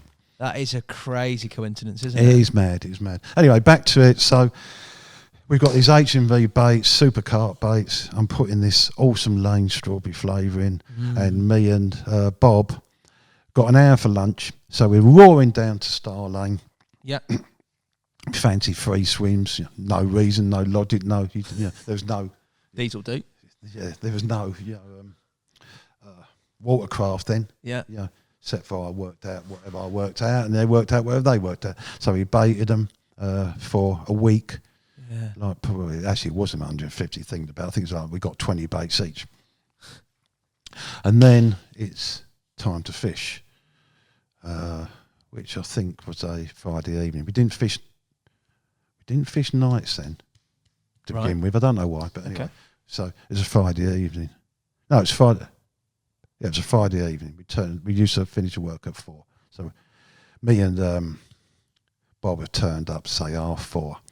Eric was round the corner. He's ahead of me. I'm just putting me line through the second rod rings and heard his buzzer go. Wow. Bob's over the other side, and there was some guy in between us. Goes round there. He's landed a 20. Wow. Couldn't believe it. So that's like 45 pounder. Now. Mind blowing, yeah. He'd been on the water, Had they had it? They'd not had 20 before. Was that the first 20 you'd seen? Other than my 18, that probably was. Yeah. It was the first 20 for sure we'd ever seen. Wow. Yeah, we're talking, this fish, like I say, probably equivalent at 45 now. Yeah. Not 40. And, I'd only had a bait in the water 5 minutes. Yes. Anyway, this guy, who's a copper, come round. And he said, I'll never get as long as he lived. He said, I've been fishing this fucking water 7 years. I've never had a carp. You lot turn up and have one in 5 minutes. That was going to go down well, innit? Didn't go down well. It got back to Ricky Gibson, Jim Gibson's brother, who is a policeman. So we can't believe it. We're on cloud 9. Yeah. So we're back there as soon as we can. The cut long story short, we never looked back. Yeah. We're catching, I think I had 2 20s. Wow. So it's halfway through the season anyway. I certainly had, I think, 10 doubles. And I'm saying 16, 17, 18s. Huge. Yeah. Huge increase, jump up. Unbeknown to me, the luck was we probably just walked on to one of the premier top 3 waters in Essex. Yeah. I think we were in about 4th, 5th session. This guy walks up, really authoritative, confident. straight away said, "Hi, I'm Rick Gibbonson," as if I'm meant to know that. Yeah, so fucking what? What you doing here? I told him. Yeah. He said, "Well, I'm not having this." He said, "I run this water. I'm going to get you off." I was gutted, absolutely gutted. After we were in Carp Mecca. So I went and told Max. Yeah. And he told his dad. His dad said, "I'm not having that." He went and saw the boss of the brickworks, who was a personal mate, and the police got chucked off. Really? I don't think Rick's ever forgiven me for that, but it's not what you know, it's who you know. Serves him right, So, in essence, we've got the water to ourselves now. Yeah, there's another guy on there, tench fishing, Terry. Yeah, and that was basically it. Just amazing time. I mean, that's in fact, the next season, we've got a whole season on it. We baited it throughout the closed season. Really started smashing it. I was getting multiple catches. A number of times I caught 4 carp in a night. That might have been, there'd be a 20 in there. Say 2 upper doubles, 17, 18s, and a load. Unbelievable. That was a season's fishing in one night. Yeah, exactly. It was that season. I'd met and got very friendly with a few lads at the BCSG meetings, specifically one called Bill Lovett and one called Jeff Kemp. They were both from not far from the Romford area. Until Bill moved out. Jeff was a really good angler. Have you heard of Jeff Kemp? Yeah, definitely. Kempestini, he had the bait company.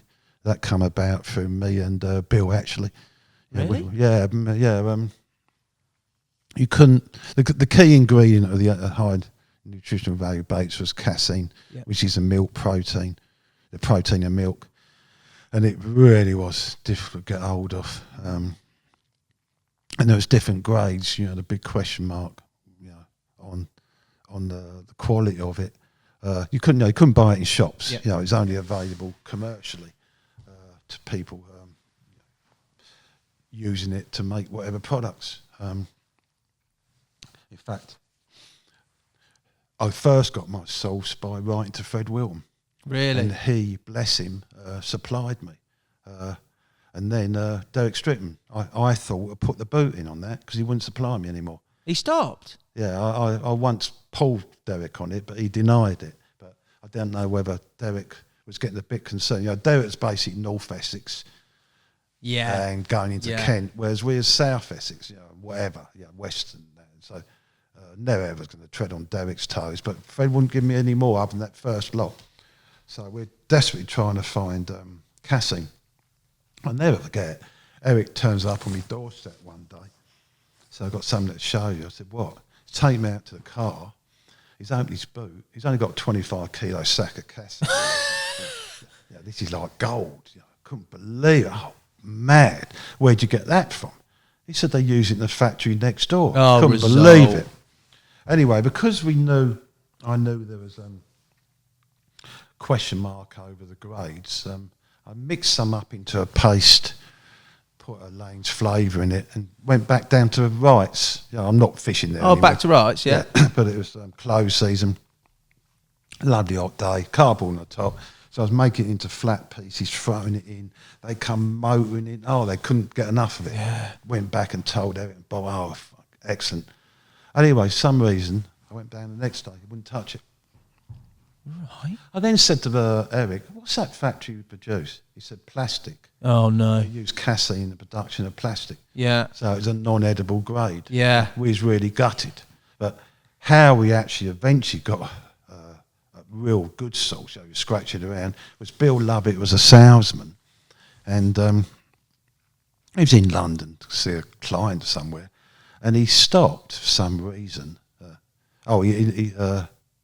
To look in the telephone directory, and as he's flicking through the yellow pages to find, to find this factory he had to go to. Right. He come across an advert for casein.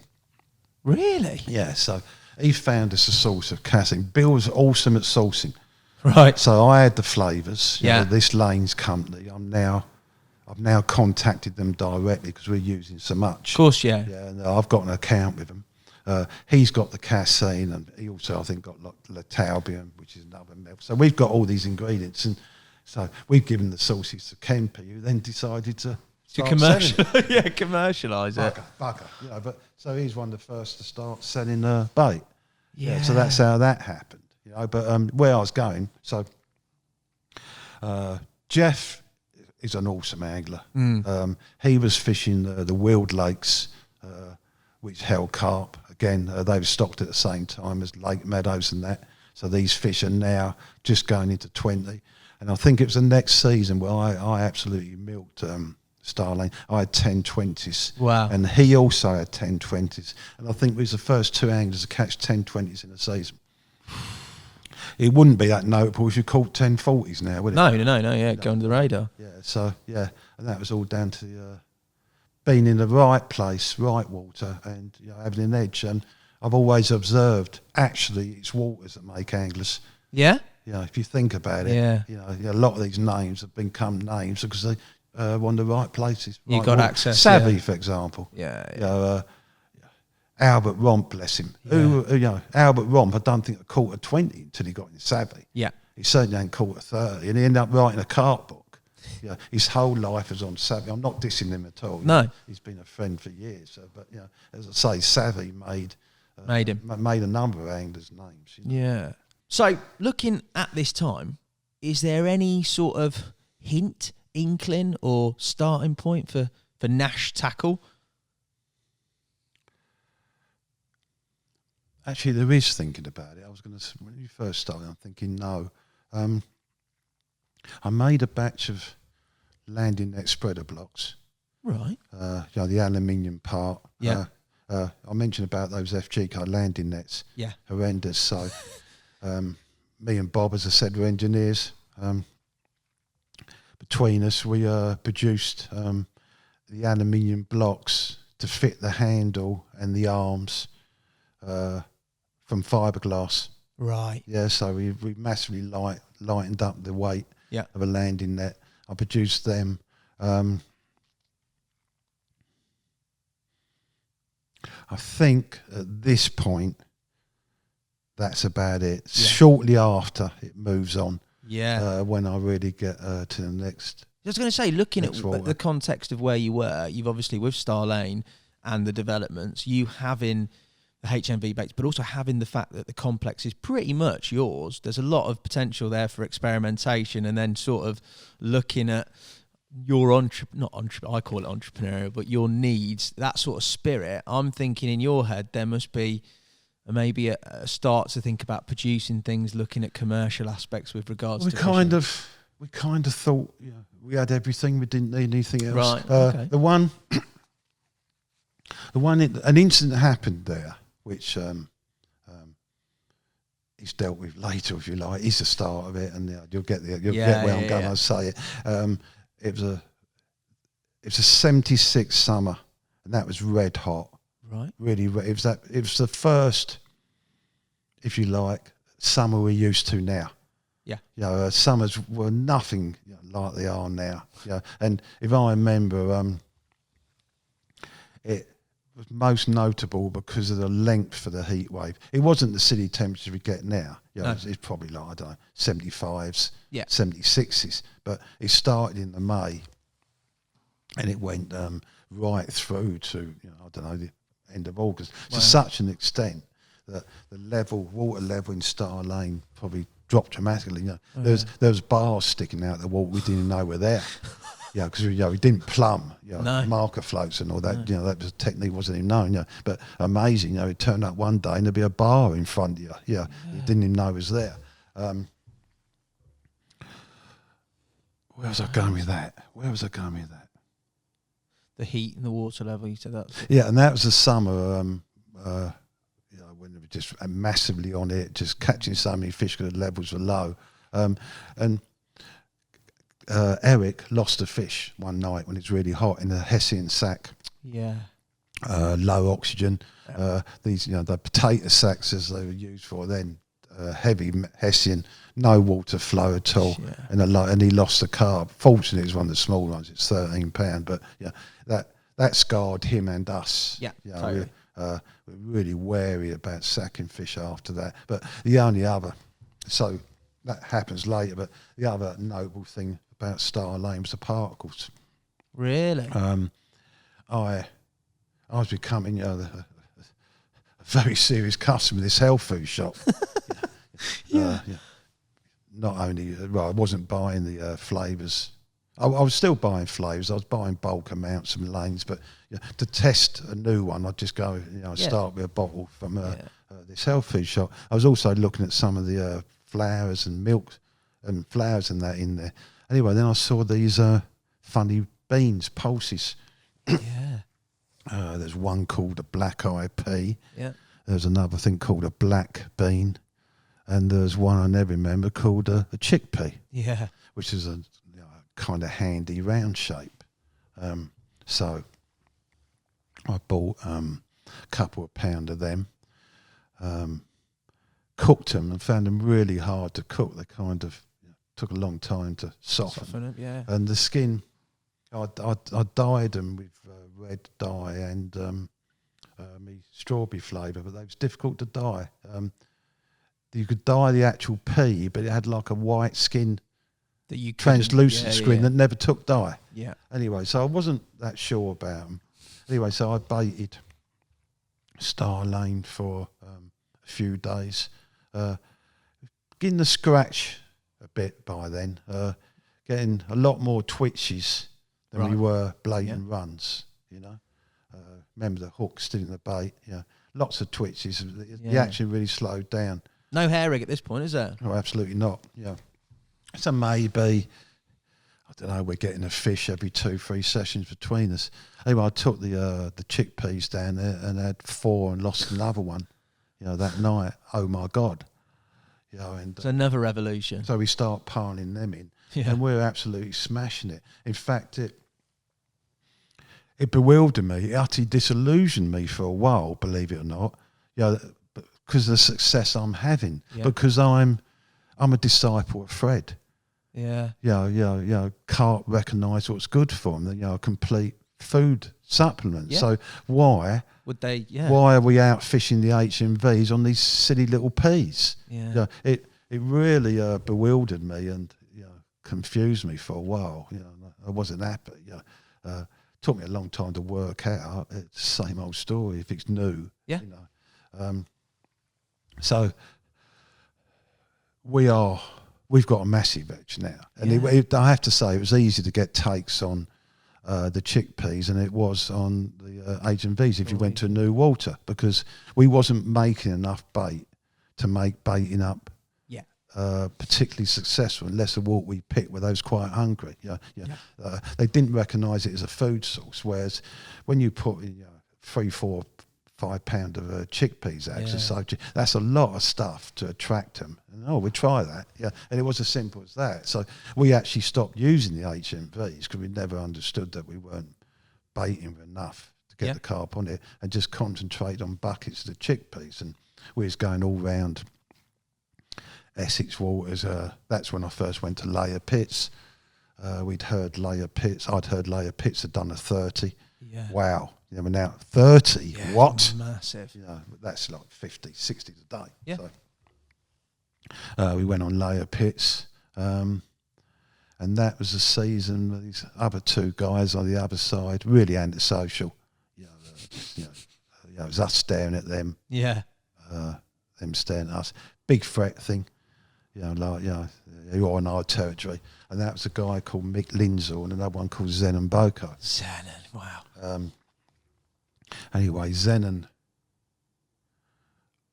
walked round. We always kept on the other side, but it was a struggle for us because they basically had tied up the area where the carp lived. Okay. It was day fishing only. You queued at the gate, got in at 6 and had to be off by 10. Yeah. And they was local and they was always first on the gate, so we never got on the fish like they did. But Zenon walked round after we'd gone and found one of my chickpeas.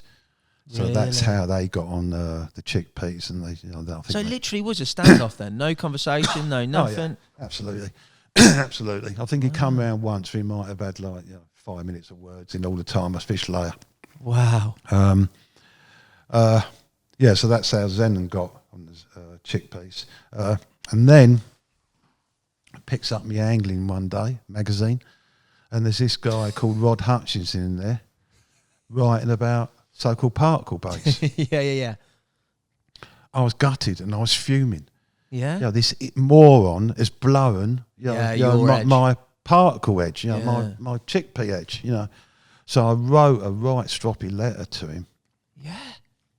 And bless him, he come back with a very patient reply, and he explained all the work he'd done on particles and seeds and that.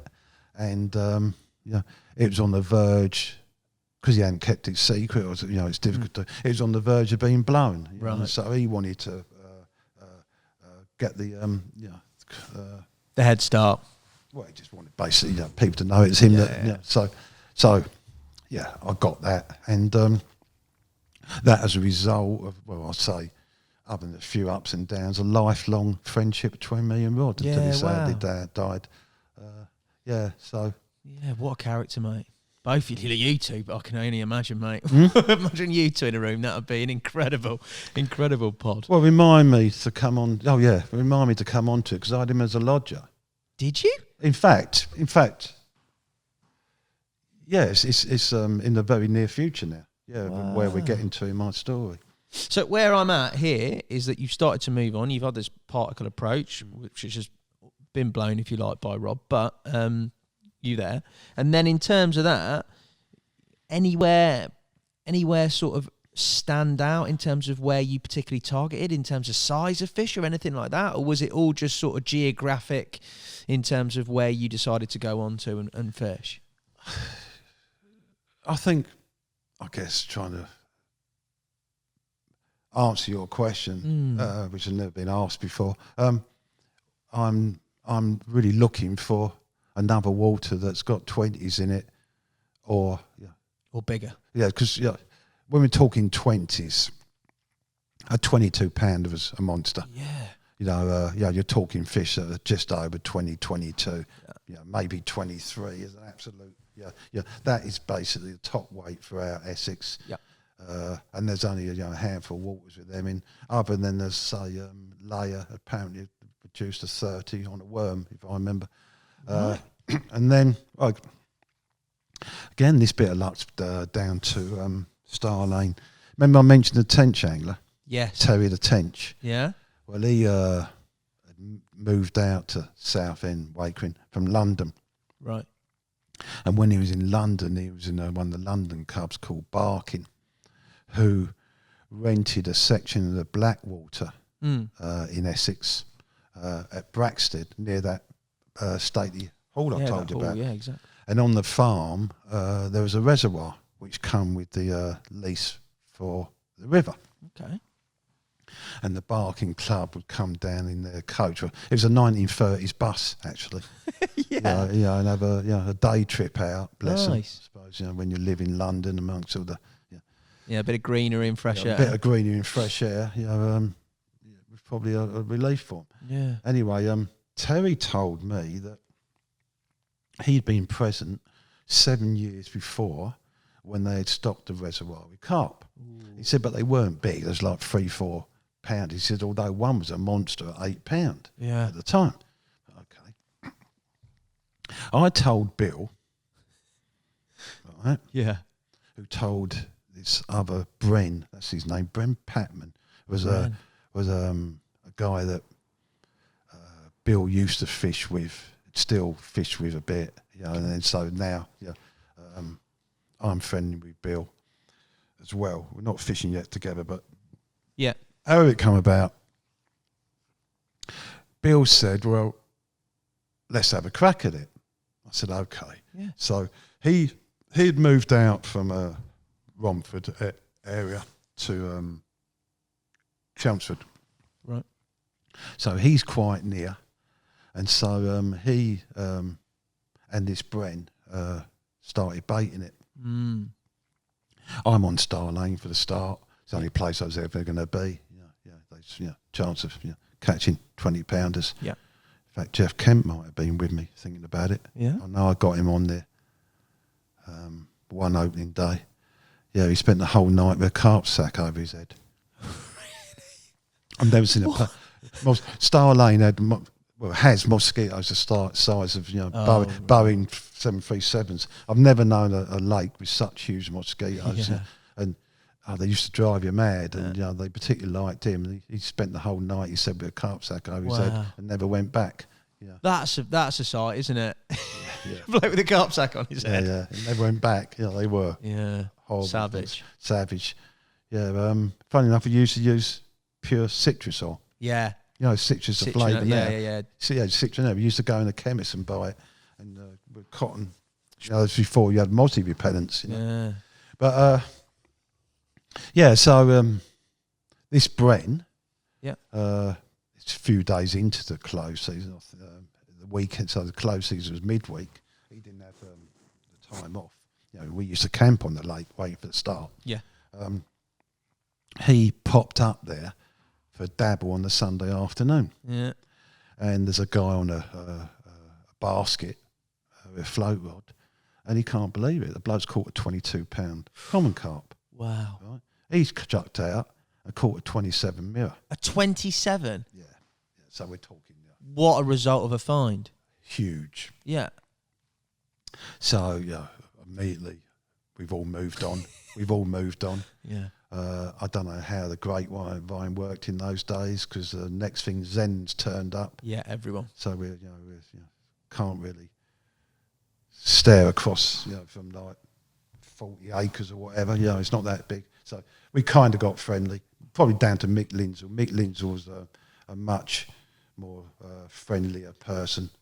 Like second-hand mediator. On first contact with Zen. So we kind of warming to each other there. There was others turned up. I won't give you a name, but some Darren lads turned up. Okay. Who lived Essex or close to it in Hertfordshire. They used to fish Darren all the time. Yeah. They brought methods we'd never seen before. And so we're hitting this barking res. That first season we did really well. But you were catching numbers?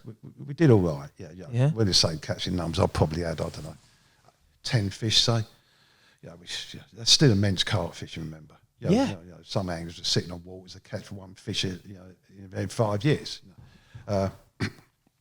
We then come round to the next close season. We baited it really heavily.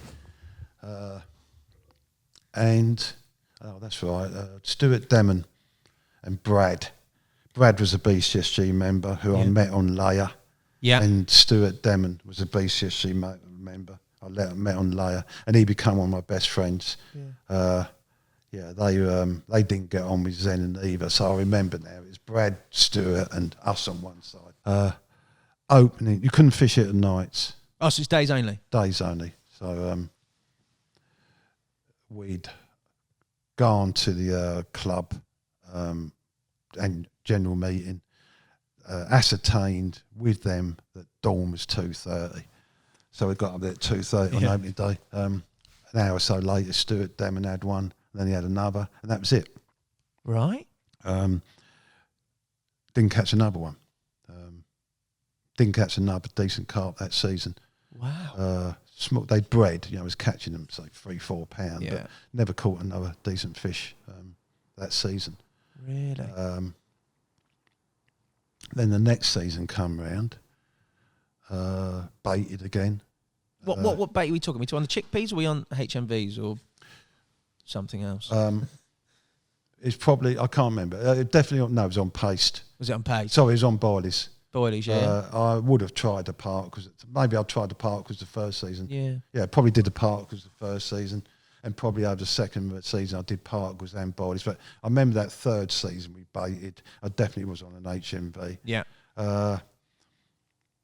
Loads. I lost one on opening day. Loads of twitches. So that was a pattern. All we're getting is loads of twitches. But we wasn't getting any takes. Yeah. Rod Hutchinson, I'm now divorced. Hazel well, Hayes had gone to Australia. Rod moved in. No, she hadn't gone actually. Hayes was still with me when Rod moved in. Rod, work was scarce in Lincolnshire. Yeah. So he come down. He was a scaffolder. So he come down to work in London, and he needed someone to stay. So I said, look, Crash with stay. me. Yeah, he'd have to pay digs. So that's what he did. Massively into Redmar and all that. Yeah. And he told me about a rig he was using where the hook wasn't buried in the bait. Really? When you think about it, when we was using maggots, wheat, the rice, or the particle, the chickpeas, you had to expose the point. Yeah. But really? And so what we called side hooking. So you used quite a big hook. Yeah. And passed it through the side of the boilie and had it sticking out, bend and point. And he also told me about barrel leads. So what he was doing was using basically side hook baits and only 4-inch hook links and barrel leads. Yeah. Okay. Using hemp and all that as well at Redmar, and that was really proving successful for him. I tried it at Braxted, and the number of twitches I got went up. Right. But still I still wasn't getting takes. Meanwhile, these lads from Darrenth are kicking our asses, right? They're just ripping it apart. Yeah. Ripping it apart. We call them the baiting machines because they used to turn up and bait with like 200-300 baits. Yeah. And then rip it apart. We're thinking, well, what is this secret bait they got? Yeah. Okay, but there's actually using cat food baits, the dried, ground up cat food. This was a time of that. So we're on boilies now, but the quality of the boilie is not the relevant point. It's the quantity. Yeah. Yeah, they got on that. That you needed a quantity of bait to get the fish to realise it's a food source. But the other thing they was doing that was really strange, they was fishing really tight lines. Right? And I'm kind of staring at them and seeing all the bait going in, but then I began to ask the question about the tight lines in my head. And how could you get a line that tight? Because there's definitely side hooking baits. Yeah. How could you get a line that tight? Yeah. Because I couldn't, No. with my 1 ounce leads. Yeah, you drag it, yeah. So I thought they're using really heavy leads. So I went up to, I think, oh my God, 2.5-3 ounces, Well, yeah. Yeah, we're talking like 10 ton of weight. Yeah. And I started getting takes. It was all about resistance, At the same time, don't know how it come about. It was me and Bill, probably Bill, I don't know. We could see carp on the top in the warm weather on this reservoir, especially at the deep end. And there used to be a method where we used to use ledger's crust. So you'd have a sliding arsney bomb on your line to the hook, no ledger stop, and you put a bit of buoyant crust on, and you cast it out and you feed it up to it when it hit the surface. Yep. So you've got a way of anchoring a floating bait out there. Yep. Yeah. And we saw these fish on the surface, and so I can't remember exactly how it happened. We're feeding we used to make high protein floater cake. Yeah. So instead of making it into a boilie, you make it like a cake mix, put it in the oven, and so you end up with a loaf that was really buoyant. And we'd cut bits off of that, as a modern take on a floater, rather than using bread. And it was a much tougher skin. Okay, so it stay on the hook. And anyway, me or Bill was feeding it up one day, and it got stuck. I don't know if it was silty, whatever. Couldn't get the bait to the surface. Okay. Couldn't see it come to the surface. Then we had a screaming take and land a carp. Cut a long story short, that was then refined. Yeah. And I'm side hooking these bits of floater cake now, and fishing them a foot from the surface. Yeah. So that's a zig, basically. That was a zig. Early days. Yeah, we hit on the zig. Yeah. And Everything else is forgotten. The resistance leads and all that was producing fish were completely forgotten because we was ripping the place apart. Ripping the place apart. Suddenly we go on from no fish in the season to maybe 2-3 a session. And we got on it late though, so it was late summer. Yeah. In fact, the last fish I'll never forget. I went over there on a November night because, by the way, we was sneaking on there at night. No, bending the rules, Kevin Nash. Was sneaking on there at night. I confess, my lord. Yeah. Here's a weird story. True as that I sit here. I was up there one summer's night, and what we used to do was hide the cars down by the river and walk up. Right. But it's quite a walk, probably a mile or whatever walk from the farm or whatever. Anyway, this particular evening, I was late and I couldn't be asked to hide the car. So I took the car to the car park and tucked it into this. There's a copse of trees in this field next to it. So what you do, you drive through the farm, I don't know, half a mile, do a right up this concrete road, I don't know, 300-400 yards. Yeah. That's where the car park was. Yeah. Then you walk up the dam wall, you'd be on the lake. Oh, right? nice. So it's all concrete roads up to that. So I tried to hide the car. I suppose like you do, you get careless because you haven't been caught. Yeah. So you push it. So there was one bush, a third of the way down, as you looked at the lake, the right bank. Yeah. So I've tucked my umbrella into that and settled down for the night. It's dark. It was about 1 o'clock in the morning. Big moon. And I heard clippity-clop, clippity-clop, clippity-clop. I thought, no. I'd seen the farmer before on the horse. I thought, no, can't be. 1 o'clock in the morning. This horse has come up the concrete road. It stopped basically where the car park is. Shit in my head. Yeah. He's seen the car. Yeah. Then I hear thud, thud, thud. It's coming up the damn wall. Yeah. Well, I just didn't dare stick my head out.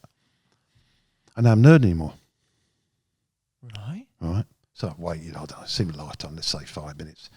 Slowly, tentatively peered out from the bush, and there was a moon behind. Yeah. There's no horse and rider on the damn wall. Right. So, I thought, well, he must have gone back down. So I've waited another 5-10 minutes. Still no noise. I'm thinking, well, what's he doing? Because I would have heard him go down the concrete road. Yeah. So he must be round my car. So I've sneaked round. It was at the corners, right? I sneaked round, got to the top of the damn wall, and he wasn't there. I'll never forget it. Where's he gone? There's no explanation. I'll never forget that. I'll never forget that. That's I heard freaky, that mate. horse going clippity-clop all the way up that road. Yeah. I say, ghostly horse of barking reservoir. Yeah. Anyway, so I digress again. It's now November's night. I've turned up. And it was a really foggy night. Never forget. And I've chucked zigzag, if you like, a foot below the surface in 24 foot of water. Why would you do that in winter? Jeez. Why would you do that in winter? Yeah. We'd be fishing the bottom, wouldn't we? But but I didn't know anything else that would work. Yeah. As well. So I put all 3 rods out, and I had 4 carp that night. Wow. And I just mention that story because kind of it's funny how you get your lessons in carp fishing and then forget. I would say one of the most consistent conditions that I've blanked in is heavy fogs on winter nights. And I just wonder if it's because they're right up in the surface layers. Yeah. The fog has insulated it, and so we're fishing on the bottom, and they're actually right up in the surface areas. I don't know whether you've had any experience of zig fishing in fogs in winter. I haven't. I haven't fished zigs in the fog. As you say, normally winter-wise, I'm on the bottom in that case, but maybe it's a case of experimentation, mate. Learn from Mr. Kevin Nash himself in terms of that. That's it's definitely something to think about, isn't it? Well, it is. If you look at my so-called carp fishing career, we hit on a method on a particular water, smash it, then we go to new water, and if you like, we'd start again. We wouldn't, other than baits. There was a number of times we never took techniques on. Yeah, it's almost like that was just for that wall, and we go back to what we used to do on the others. So this is, like I said, this is the end of the 70s, if you like. We tweaked the chod rig. Wow. sorry, not the chod rig, the zig rig. Zig, yeah. Yeah, and then never got back into it for what 20, 30 Yeah, years and it comes, later. yeah, exactly. Kevin Nash, that has been mega, and I think that's the ideal place to leave part 1. A massive thanks to you, Kev. A massive thanks to you for watching and listening too. And don't forget to join us for part 2 coming very soon indeed. Cheers.